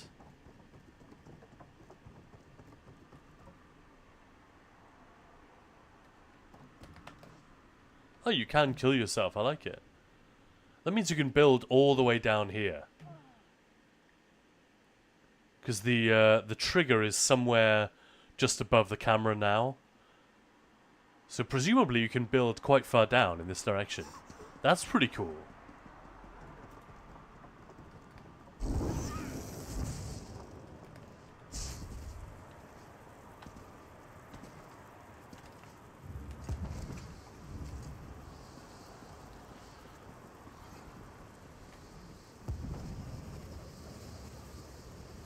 You can kill yourself. I like it.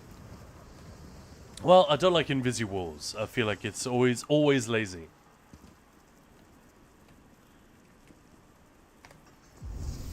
I was hoping for a slightly cooler animation.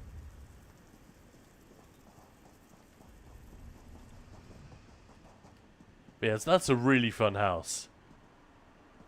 The fact that it's got bunting up downstairs. The Fargrave bunting.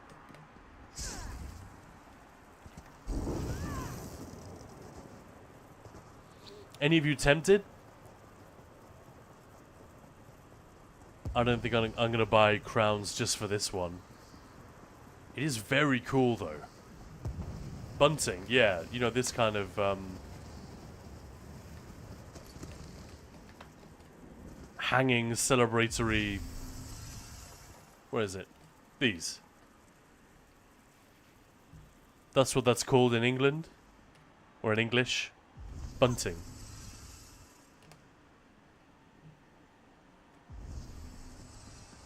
Anyway, enough about that.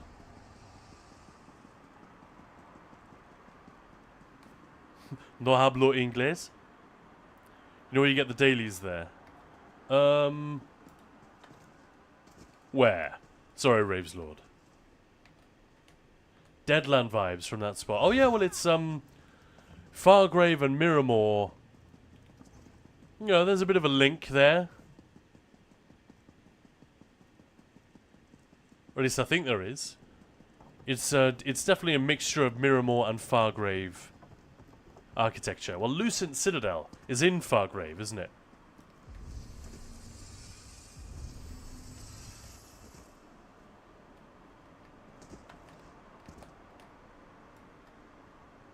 Yeah, it looks great. That is a really, really fun, unique house. And I cannot wait to see what some of the crazy housing people do with it.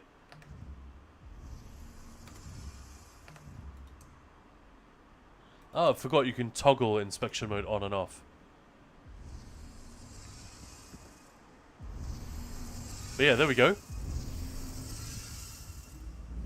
But yeah, Ravesword, you're absolutely right.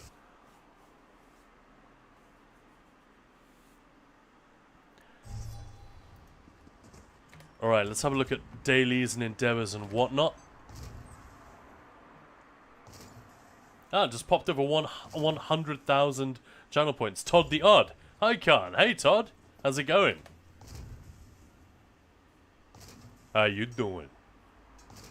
Welcome on in, everybody. 10 past 5 UK time. 10 past 6, I guess, for many of you. Maybe early afternoon for some of you on the eastern coast. And if anyone from the west coast of the US is watching, well, good morning. How's the past? I've already forgotten.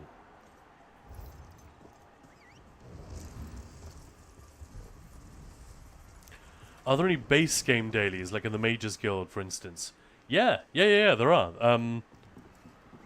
There are Undaunted, Fighters Guild, and Mages Guild dailies. Undaunted, you've obviously got your pledges, but you also have Bolgrol, I think. I used to call him Bogrol, meaning toilet paper, instead of British slang. Bolgrol, the orc, he'll give you those little delve daily quests where you have to go and kill a delve boss. I guess it was for people who were a little bit too intimidated or didn't have the time to do the dungeons pledges.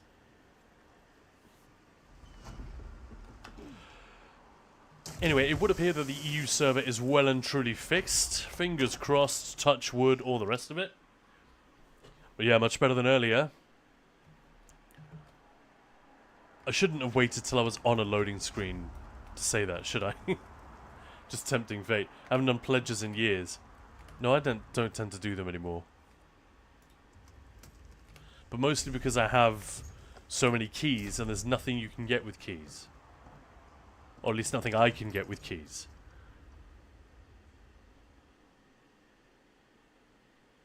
Knock on wood emote when. Yeah. Guess I better knock on wood. I don't even remember how that song goes. It's from way before I was born.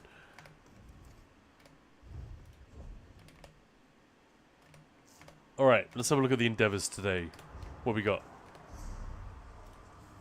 I maintain that these are worth doing. Well, they obviously are, but sometimes you get a couple that are like a pain in the ass. Like completing a Black Sacrament, that's fun, but if you're not in the mood, that can take a little bit of time. But if we're lucky and no one else has thought of it, which they will have done. Trolls.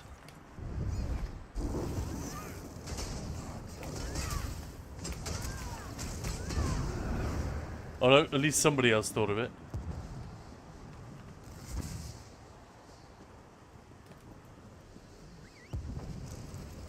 Did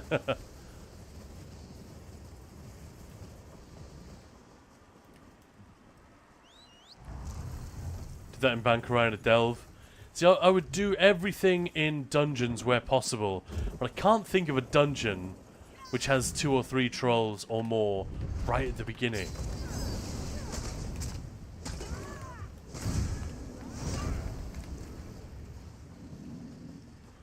Quite a lot of trolls on Vardenfell for some reason, even though there were none in Morrowind, as in the original game. And by the way, if you know, when we were talking about Julian LeFay and the sad news there earlier, I would encourage you guys to go to UESP, not just to support that site, but check out the contributions of Julian LeFay and Ted Peterson towards the early world building.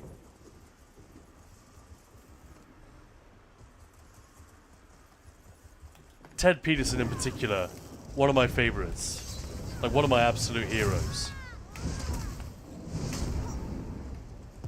He wrote so much of the stuff about the Tribunal and the Dunmer and all of that crazy stuff that people love so much. So while we rightly give Lehman Tuttle and guys like that credit for their amazing work on Clockwork City, pretty sure that was Lehman Tuttle. He wrote a lot of Silver Seals dialogue and stuff like that for the Clockwork City ESO expansion. Why do I have fishing nodes active? Don't want that. None of it would have been possible without the groundwork laid by these early founding fathers of the Elder Scrolls. So the odd, pretty good, thanks. Have you gone through the wall event and its event quests? Would highly appreciate it if you could explain them. They're the only reason I'm considering the expansion. Okay, that is quite a brief. Delver's Troll in its name. Yeah, Raves, I'm sure there are some delves where that's just a good plan. But I like I said, I always try to look for a dungeon, you know, a private instance. Because there's always going to be a bunch of other people in the delve. And I just happen to know that there are lots of trolls around here. Most good spot is in the south middle of the Rift. Oh yeah, that's true. Absolutely right. Yeah. Rift is a great call. Near that crafting station for, is it for Hunding's Rage?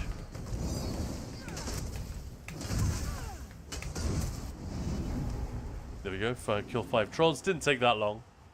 But yeah, if I'd thought of a delve off the top of my head and there'd be no one else in there, I'm sure that would have been quicker. So yeah. And what else? It was just move furnishings around, wasn't it? Well, let's get that done real quick, and then let's try to answer Todd the Odds question. So tricky. I think the event is going to be very cool. There are some bits of it that I really like. I'm kind of sad you weren't here 5 minutes ago. I literally just switched over to the live server. And by the way, if you weren't sure what we were just talking about with regard to the creators of the Elder Scrolls, one of the fathers, the father of the Elder Scrolls, is unfortunately very near the end of his life. He's been battling cancer for a long time. He has been developing another game in a fantasy setting. And that is going to continue, so we are going to see more of his work coming out. But apparently he has days left on this world, which is very, very sad. He's not an old man. And I was very much looking forward to seeing what he and the team at Once Lost Games, or whatever they were called, I think it's Once Lost, we're going to cook up. There's been quite a few articles about the studio over the years. Anyway, that's why we were talking about that. The founding fathers of this setting, who don't work for Zos, don't work for Bethesda anymore. You know, they moved on to other things. Who's working on Wayward Realms. I think that's it.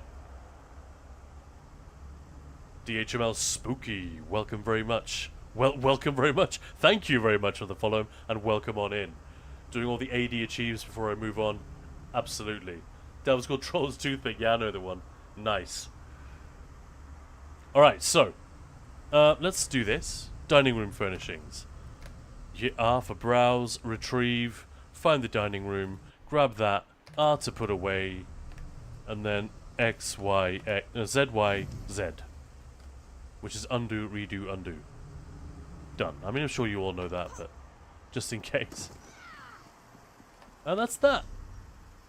I mean, I'll do another round of writs or something, and then I'll get all three of them. But yeah, they're so worth doing.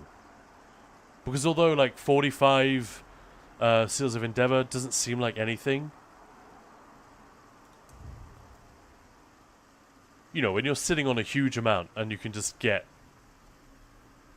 I mean, I'm almost at the point where I can just get a free Radiant Apex whenever I want. And I've spent quite a lot of Seals of Endeavor just recently. It's worth it. Worth it.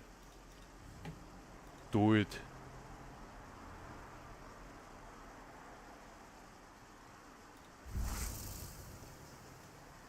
That is a weird looking mount.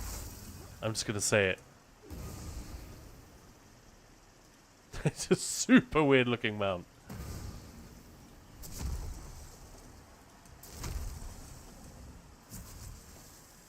I guess that one's pretty cool. I would never splurge on that one though. Do you know what I mean? It's got to be when there's one that you're like, oh, I need this for one of my characters for this or that reason, you know? Anyway. Tornado Jones, thank you very much for the follow. Appreciate it. Welcome on in. Most spent years doing them without spending any seals at all. Definitely adds up. Absolutely. Oh yeah, here we go. Todd the Odd. NICIOM has been working on Wayward Realms as well. One of the biggest Skyrim mod creators behind mods like Ordinator, Triumvirate, and Apocalypse. Sad to say, none of that means anything to me. I didn't actually do the whole Skyrim modding thing. I didn't dive that deeply into it. I think I just did... I did the vanilla Skyrim, and I played around with some of the mods that could improve the experience, overhaul the UI, all that usual stuff, but I never got that deeply into it. I don't know, part of me is reluctant, I guess at the time, maybe I was reluctant to trust people who weren't paid by the studio to let them into my role-playing experience, but at the end of the day, that's a dumb way to look at it. And Maya and I plan to big up Sky Oblivion. Not that it really needs it, but when that finally arrives, I think we're going to play the shit out of that on stream, and hopefully you guys will come with us. It's been a really, really fun time to be an Elder Scrolls fan this year. You know, some interesting stuff from ESO. Not the most bumper year it's ever had. It's no Season of the Dragon, but Seasons of the Worm Cult is pretty cool, and it ties back to the Elder Scrolls setting and single-player games in a big way. Also, we got Oblivion Remastered, which is...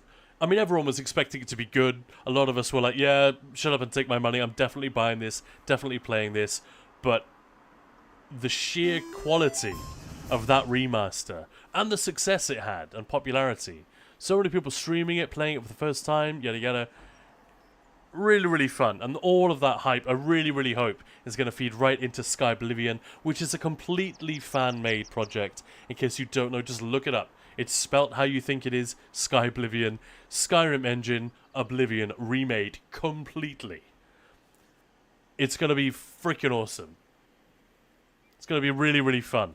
And it's like an expanded vision of Oblivion as well. Some of the stuff that I really like about it is when you have stuff like a town in Cyrodiil, you know, like Cheydinhal, for example.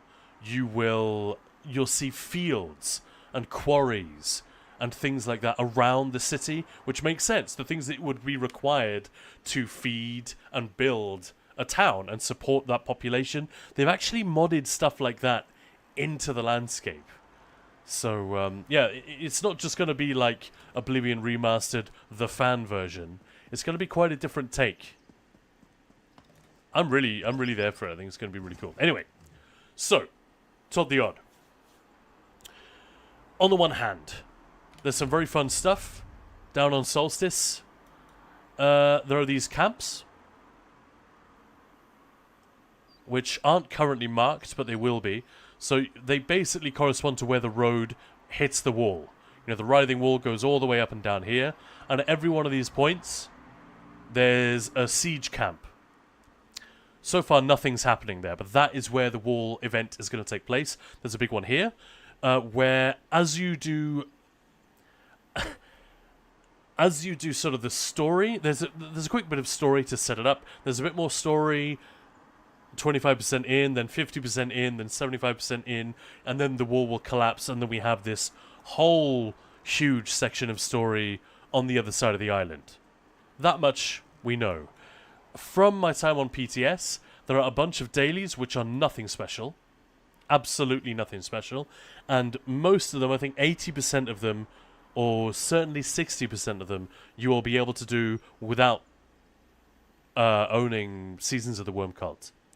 Unfortunately, and predictably, the cool stuff is when the Worm Cult comes out from the wall and invade these camps at all 5 of these points. So you can be traveling up and down Solstice, and because I was irritated at first that there wasn't a way shrine right next to the main camp, because it seems obvious that there should be, but now that I think about it, it may be that the way shrines are deliberately done so that there's a bit of way shrining. You can go here to get quickly to the southernmost one, etc. But I wonder if the devs have done that on purpose, so that there'll be lots of riding. Like a huge squad of players will just be riding north, south, back and forth in each instance to go from camp to smash them. And with every daily quest you do, with every camp invasion that you repel, you progress the event a little bit for your server. The server-wide, right? And the camp encounters are pretty fun, but they are soloable. And this has been one of my big problems, other than a few bugs here and there. And the dailies not being that... well, not really being any different from the typical dailies that we see in the game so far. I don't know how they could have made them different, but I guess I was hoping for something a little bit more innovative, a little bit fresh.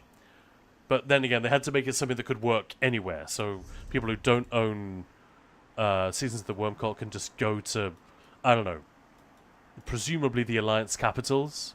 Like, you can just go to Elden Root and get your Solstice dailies there, and then you can go to a delve somewhere else in any of the base game zones, kill some worm cultists, get the supplies that the Stoic Fellowship needs, deliver it back to your contact wherever you got it, and that'll be that. And that is how everyone's going to be able to participate. The missing bit is these encounters at the camps, and I think they'll get more and more dramatic as the event goes on. We know that in Phase 2 there's going to be a big boss showing up. Hopefully next week we'll know more about that, so tune in next week when we're streaming, and hopefully we'll be able to see some of that. Gishsor is his name. And by the way, Validor, thank you very much for the follow as well. Will the people without Solstice access be able to get all the rewards? I really don't know. I don't think all of them. But that's a good question. That's actually a really good question. None of those achievements are live yet, are they? No, just this one. I guess they probably will, actually.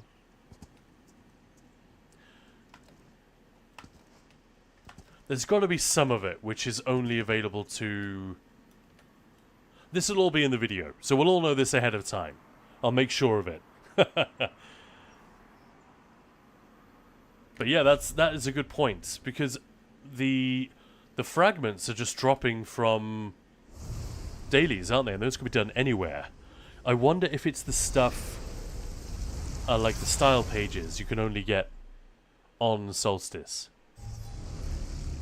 Who knows?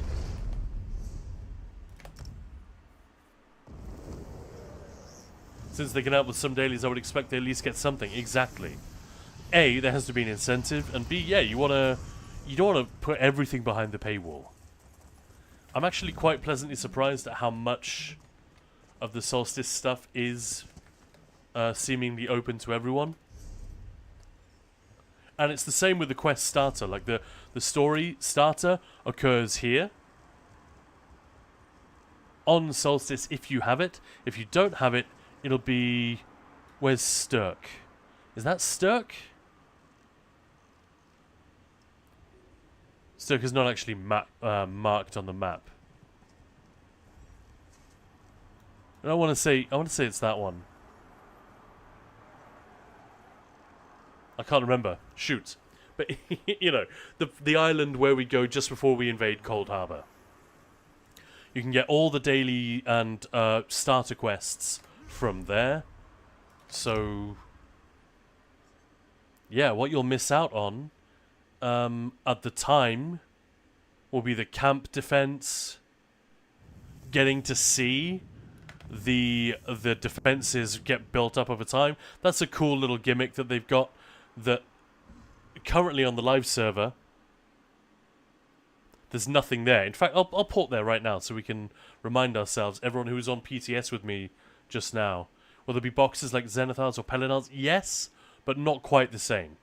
But they'll literally be, yeah, glorious reward coffers. And I don't know if they're the same on Solstice and off. I don't think I have any way of knowing that.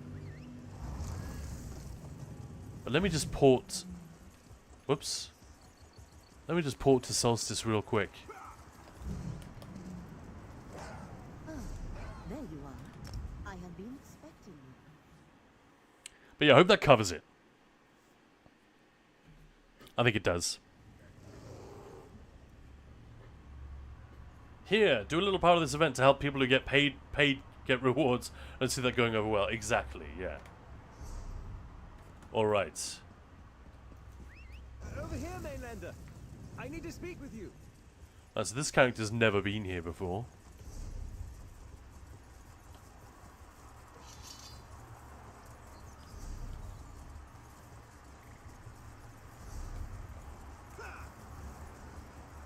But yeah.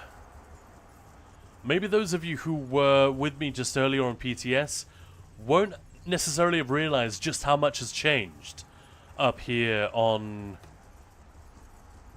But like, doesn't that look unrecognizable now? It's so empty. It is crawling with NPCs. There are loads more structures, crafting tables. Loads of stuff has been set up. Weirdly, these towers have come down. They're no longer up, they're sort of half built. So I guess that's an error. This camp is not even here. Or it barely is. So on PTS, loads more of this barricade has been set up. And as we go through as we progress the Writhing Wall event server-wide, these camps will get more and more fortified. The worm cult attacks, I believe, will get stronger. Yeah, you can see that's the idea. They're building this stuff. And then once update 47 hits, suddenly these towers will appear, the foundations will be done, and they will continue to build higher and higher as we go. Kind of fun. I like that. I like it when MMOs find a way to do this kind of thing. It's too rare.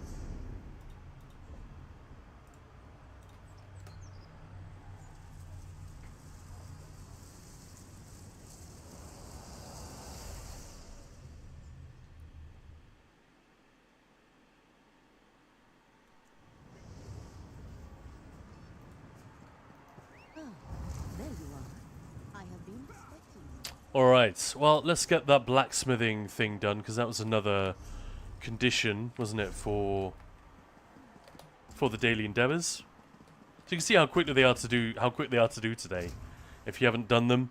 I mean, I like to do them on stream because A, I want to get them done, but also B, you know, you never know, it might help someone just to remind them, oh yeah, get this done, and it's quicker than you think. Essentially, they only exist because Microsoft, when they bought ZeniMax, they said, these loot box things that you have, you can't have that unless there is a way for players to get all the rewards, or to get the rewards without paying real money. You need to have that established. It was in Microsoft's code of conduct or whatever. What's the word I'm looking for?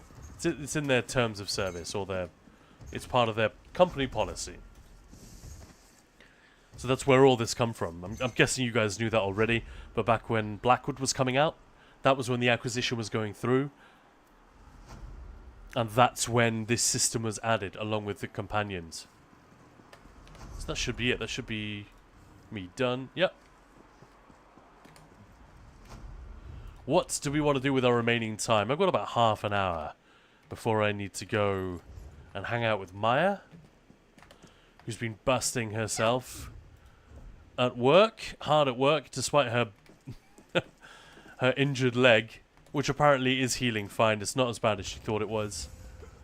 But once again, I'm going to remind you all, if you like it when Maya and I stream together, if you'd like a return to that as the status quo, as the norm, remember, please just support Ninja Pulls when we post a video.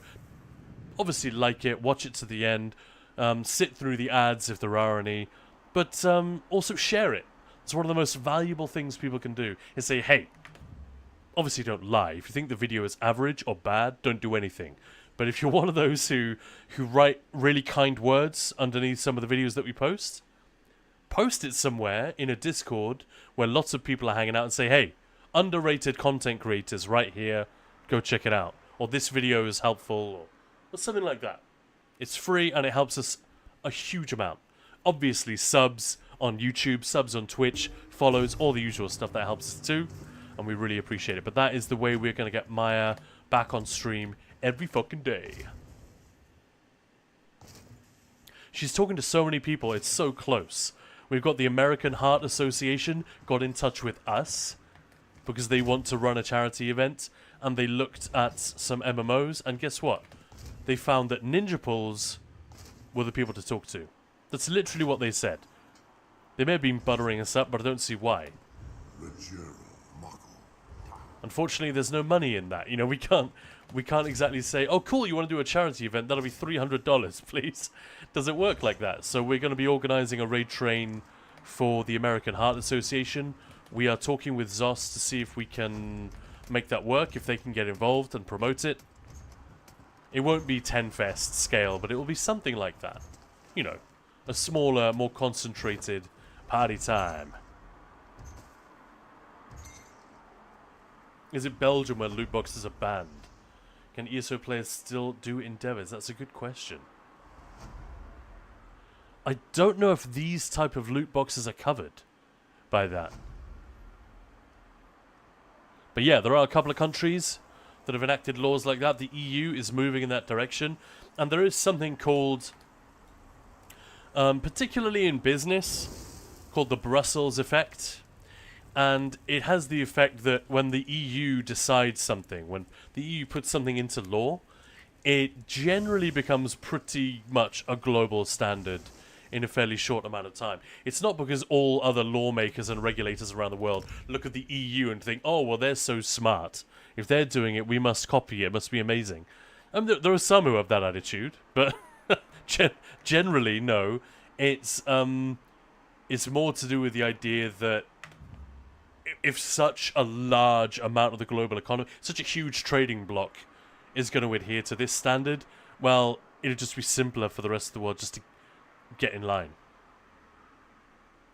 That's generally what happens.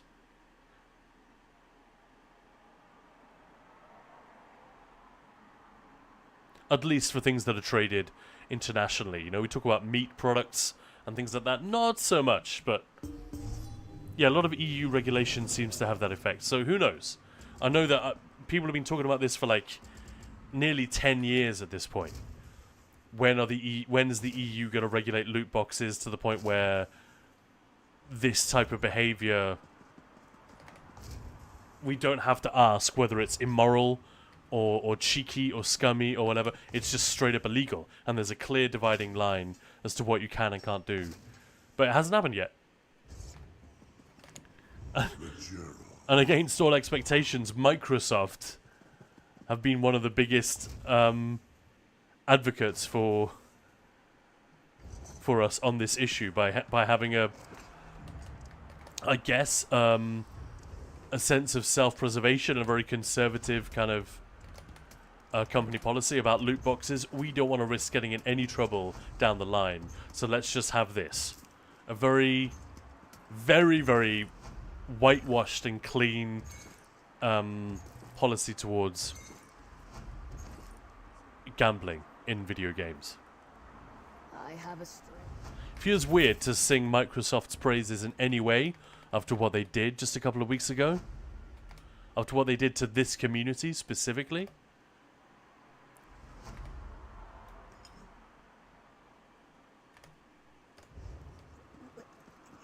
But ultimately, the Seals of Endeavor system has been pretty awesome, right?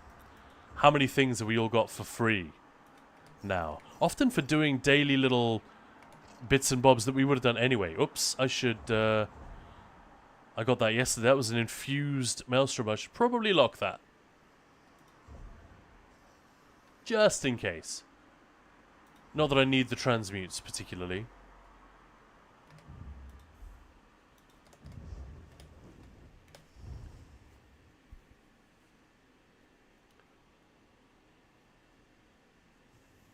Oh, you did your first Sanity's Edge, Tedmeister. Just on normal, yeah. I mean, if a group can't clear normal, then something's, like, seriously wrong.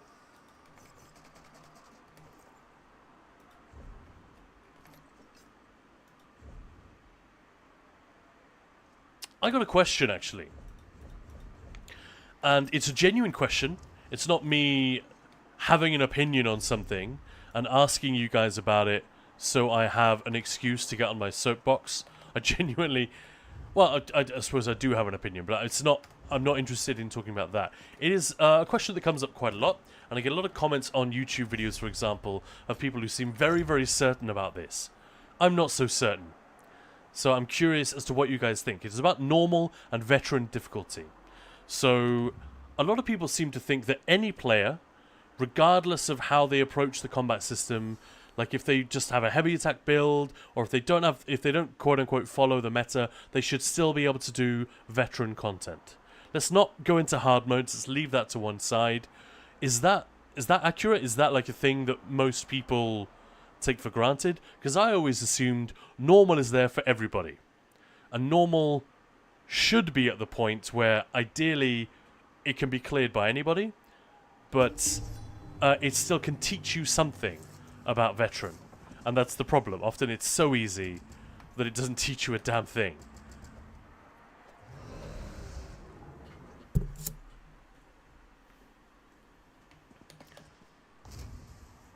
Moose is saying no. Everything shouldn't be available for everyone. There are plenty of people who seem to think that. And I don't want to shoot them down, because who the hell am I, you know?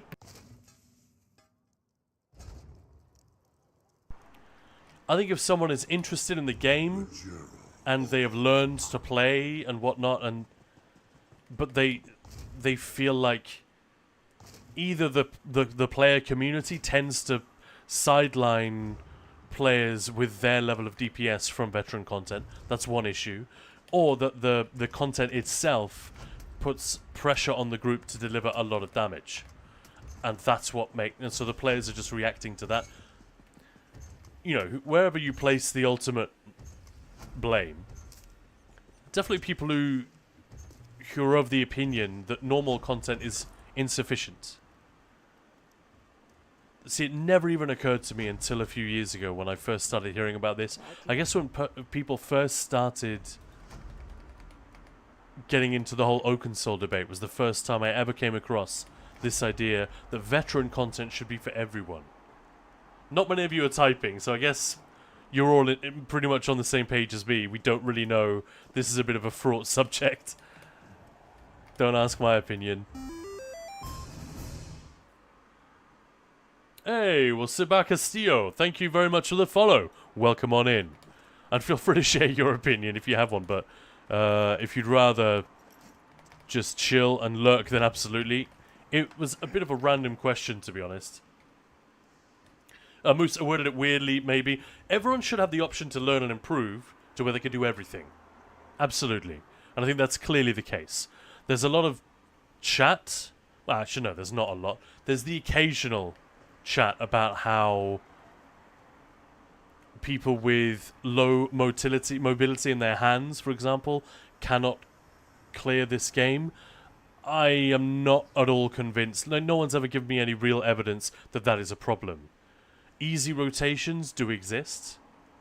Very easy rotations do exist. There's an entire class which you can build around that heavy attack.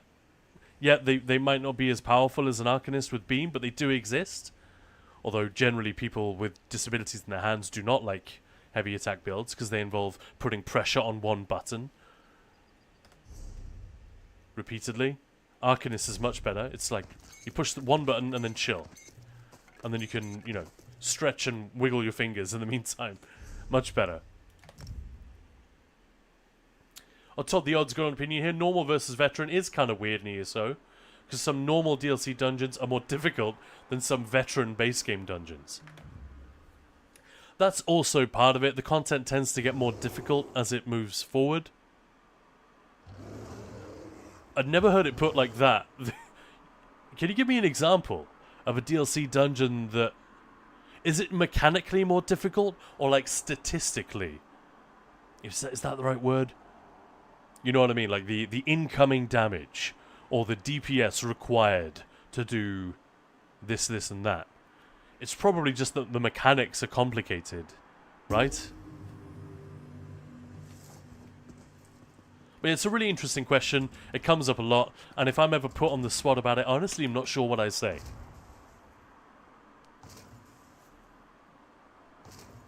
Because if you say, no, it shouldn't be accessible to everyone, you sound like what the casuals like to call a gatekeeper.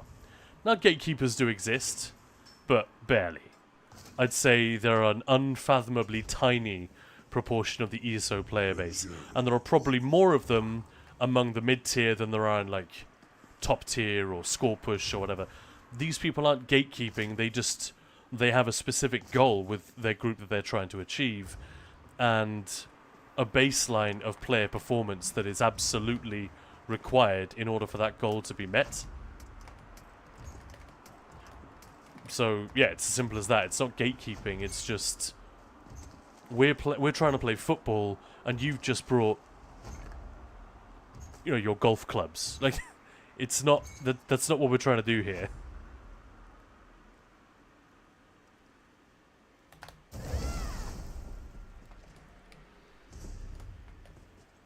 But you know what I mean? Like, immediately if you say that, no, I don't believe that. Because this is not supposed to be Elden Ring. And in fact, I find it really interesting that Zos are increasing overland difficulty. Now, we haven't seen it yet, but they've told us it's coming. On a couple of occasions. So there's no reason for us to believe it isn't coming. And I'm still kind of surprised by that, because I thought the whole point of having normal difficulty being so easy, and overland content, overworld content being so easy, the whole point is that anyone can dive in. They don't understand anything about the combat system yet, but they can get a feel for it. It's forgiving. The game is just welcoming you in. So don't worry about it. Sit anywhere you like.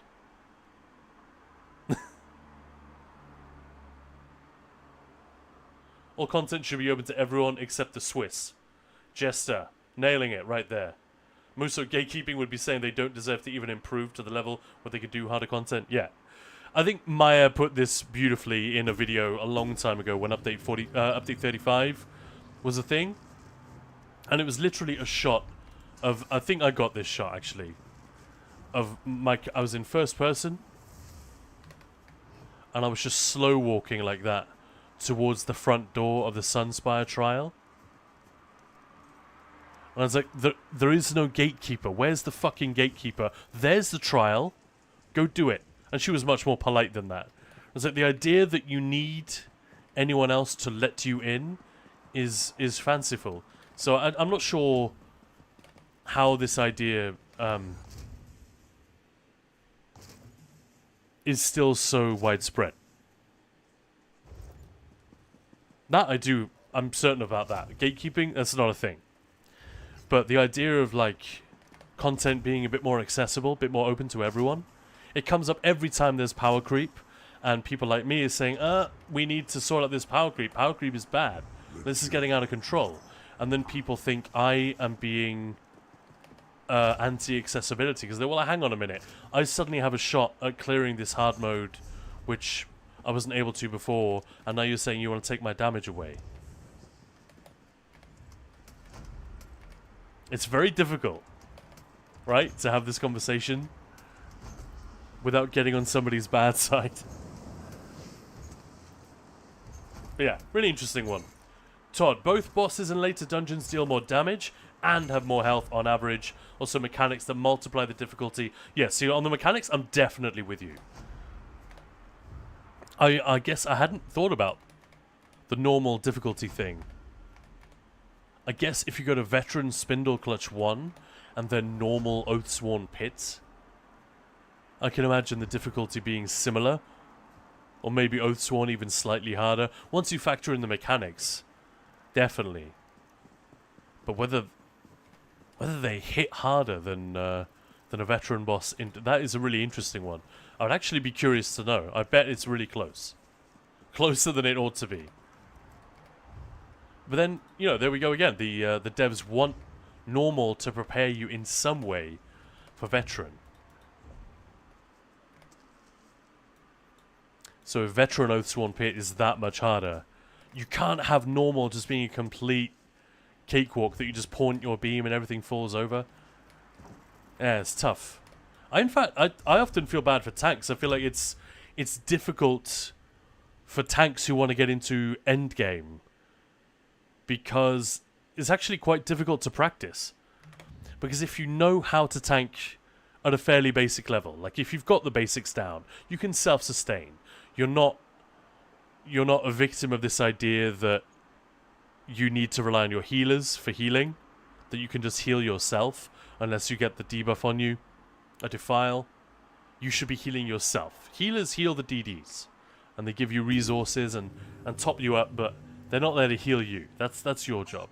So once you, as a tank, you've got to that point where all of that kind of stuff is falling into place, there's nowhere that will train you for the hardest tanking content. There's nowhere. Like, the vast majority of stuff that you can tank doesn't test your survivability that much. And I say that as someone who tanks a lot, an awful lot. There's a huge bump in difficulty for certain. Like, if you have to tank Barse hard mode, there's nothing you can do in the game that I can think of that will prepare you for that. Not even remotely. Maybe doing Coral Eerie hard modes with DDs who are really bad. But then why would you do that?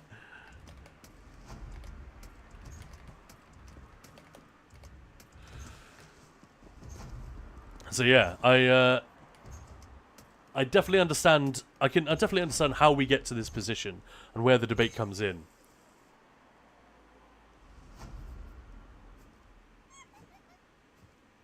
Yeah, Todd the Odd, appreciate that viewpoint. That would actually be quite a fun thing to do. I doubt I'll ever have the time, but man, that would be a really cool thing to go into those dungeons and just check logs afterwards. Maybe we should do that. A jester. Maybe with Mo not being around for a few weeks, maybe that's what we should do. You, Maya, and I can do a quick test run in some normal recent DLC dungeons and some base game vet dungeons, like easy ones, and compare the the health and damage of the enemies in there. Jimmy, good time zone unto you today. Absolutely, right back at you. Erin, I'm the toxic casual player. We all know that's not true. Moose, if I apply to a high-level fancy school or job with shit grades, they aren't gatekeeping when they decline my application. I suppose the retort there would be they have a limited number of places. Then again, so does a trial group. But the end game community doesn't. It's an interesting one. And Jimmy JJ Shabadoo, what a fucking legend. Speaking of dungeons, Jimmy helped us out the other day when we missed what with hindsight was quite an obvious mechanic. It was a fairly obvious visual cue. A little bit like, well, even more obvious than this actually. The Warden Frost Cloak on my character's arms and stuff and shoulders. There's a visual cue a little bit like that in one of the new dungeons, and Mo, Jester, and I just didn't notice it at all. Maya spotted it, but didn't say anything. She just assumed, oh, the boys know what they're doing. Why would she think that? But Jimmy was like, oh, yeah, you know, when you get the crystals on your back, you want to do this? And we were all like, No wonder we were sucking so much. We genuinely hadn't even spotted that was a thing. So that everyone needed to get into the cleave. And after that, the fight just went... It was still an interesting fight. It wasn't like a walkover by any means. But that really... really solved it for us. You guys had the dungeon pretty much on lock. Awesome job there. We didn't have time to finish. We still haven't done it. The final hard mode. Because we were... There was a lot of confusion regarding that. But that is a very... That might be the most complicated fight I've ever seen in this game. It didn't seem to be, again, it didn't seem to put pressure on you in terms of your stats. Didn't seem to demand particularly high damage or anything like that. It was more about very rapid and specific mechanic response, right?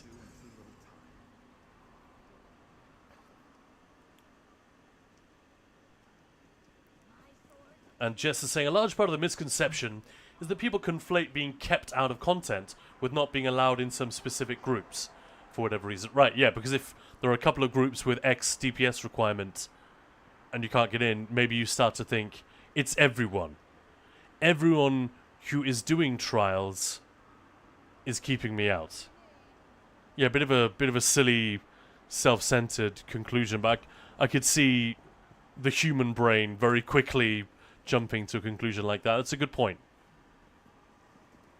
And for whatever reason, you need to have optimal setup and no mechanics is unreasonable to people who wouldn't even blink if another group said, sorry, this is an all werewolf run.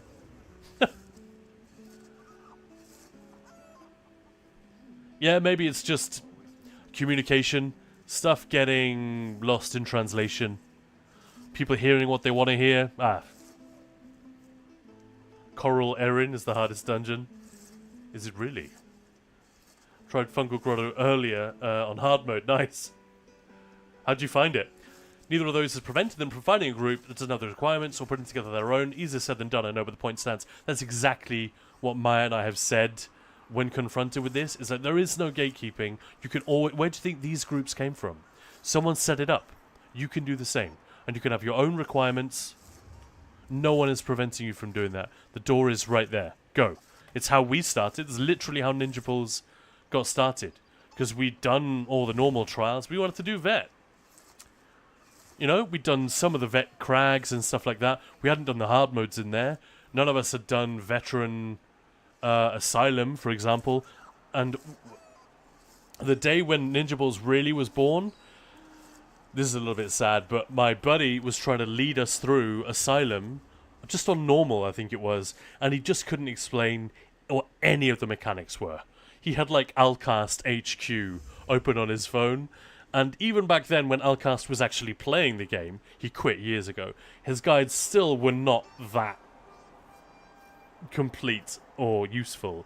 They were sort of good at giving you an overview if you had no idea where to start, but you know, it's very much content made to populate the website rather than designed or worded for you know, maximum comprehension. And he did such a terrible job, and no one was any the wiser, that I ended up just looking at the mechanics later that day, and then I asked if I could lead a run, and we cleared it. And then we did vet, then we did +1, then we did +2, and suddenly it was like, okay, this is fine. And that's how the whole thing started. Just because our friend who'd been doing the raid leading for a while, I had never seen him stumped by anything before. He just didn't do the prep, and as a result didn't understand the mechanics in this place. So I was like, well, I'll do the prep, that's fine. Turns out if you do the prep, everything else is easy. So yeah, it's definitely a thing. Just saying it down for it, won't be running. Yeah, don't worry about it. Don't worry about it. Yeah, Black Gem has some awesome mechanics. Jimmy's info was the key, it absolutely was. Chef's kiss on that final hard mode, great mechanic. Quite a mind bender, I agree. I really liked it. Won't spoil, but I really enjoyed it. It took us a while to get. Janaria! Hello there, welcome on in. And yeah, thanks again, Jimmy, that was awesome. Right. I have some good news and some bad news. The bad news is I'm going to have to raid off. The good news is that I've really enjoyed your company today, guys. Thank you so much for hanging out. It was a blast, just kicking back, investigating issues on PTS. I know it's not always the most fun, and looking at an event that we can't participate in just yet, but it's important. I'm definitely uncovering some bugs and some other feedback for Zos, and I really appreciate you guys hanging around, asking questions, being funny and being hilarious. So, yeah, take care. You too, Jimmy. Right, let's have a look.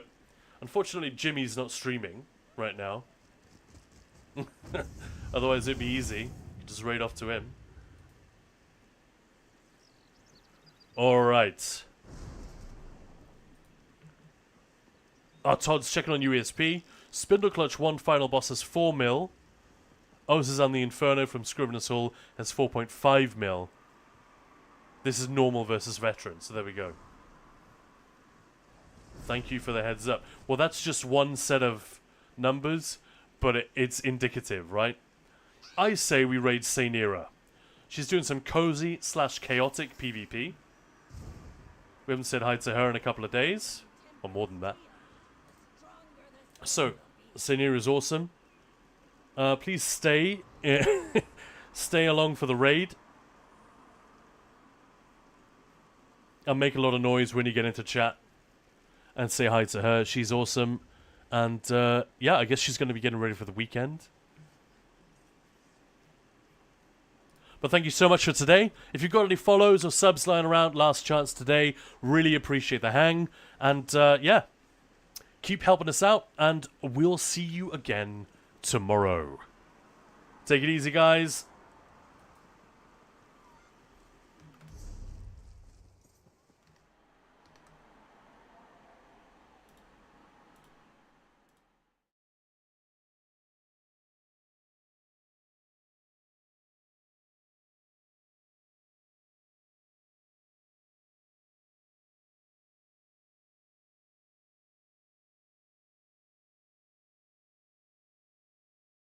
Entire time. Whoops.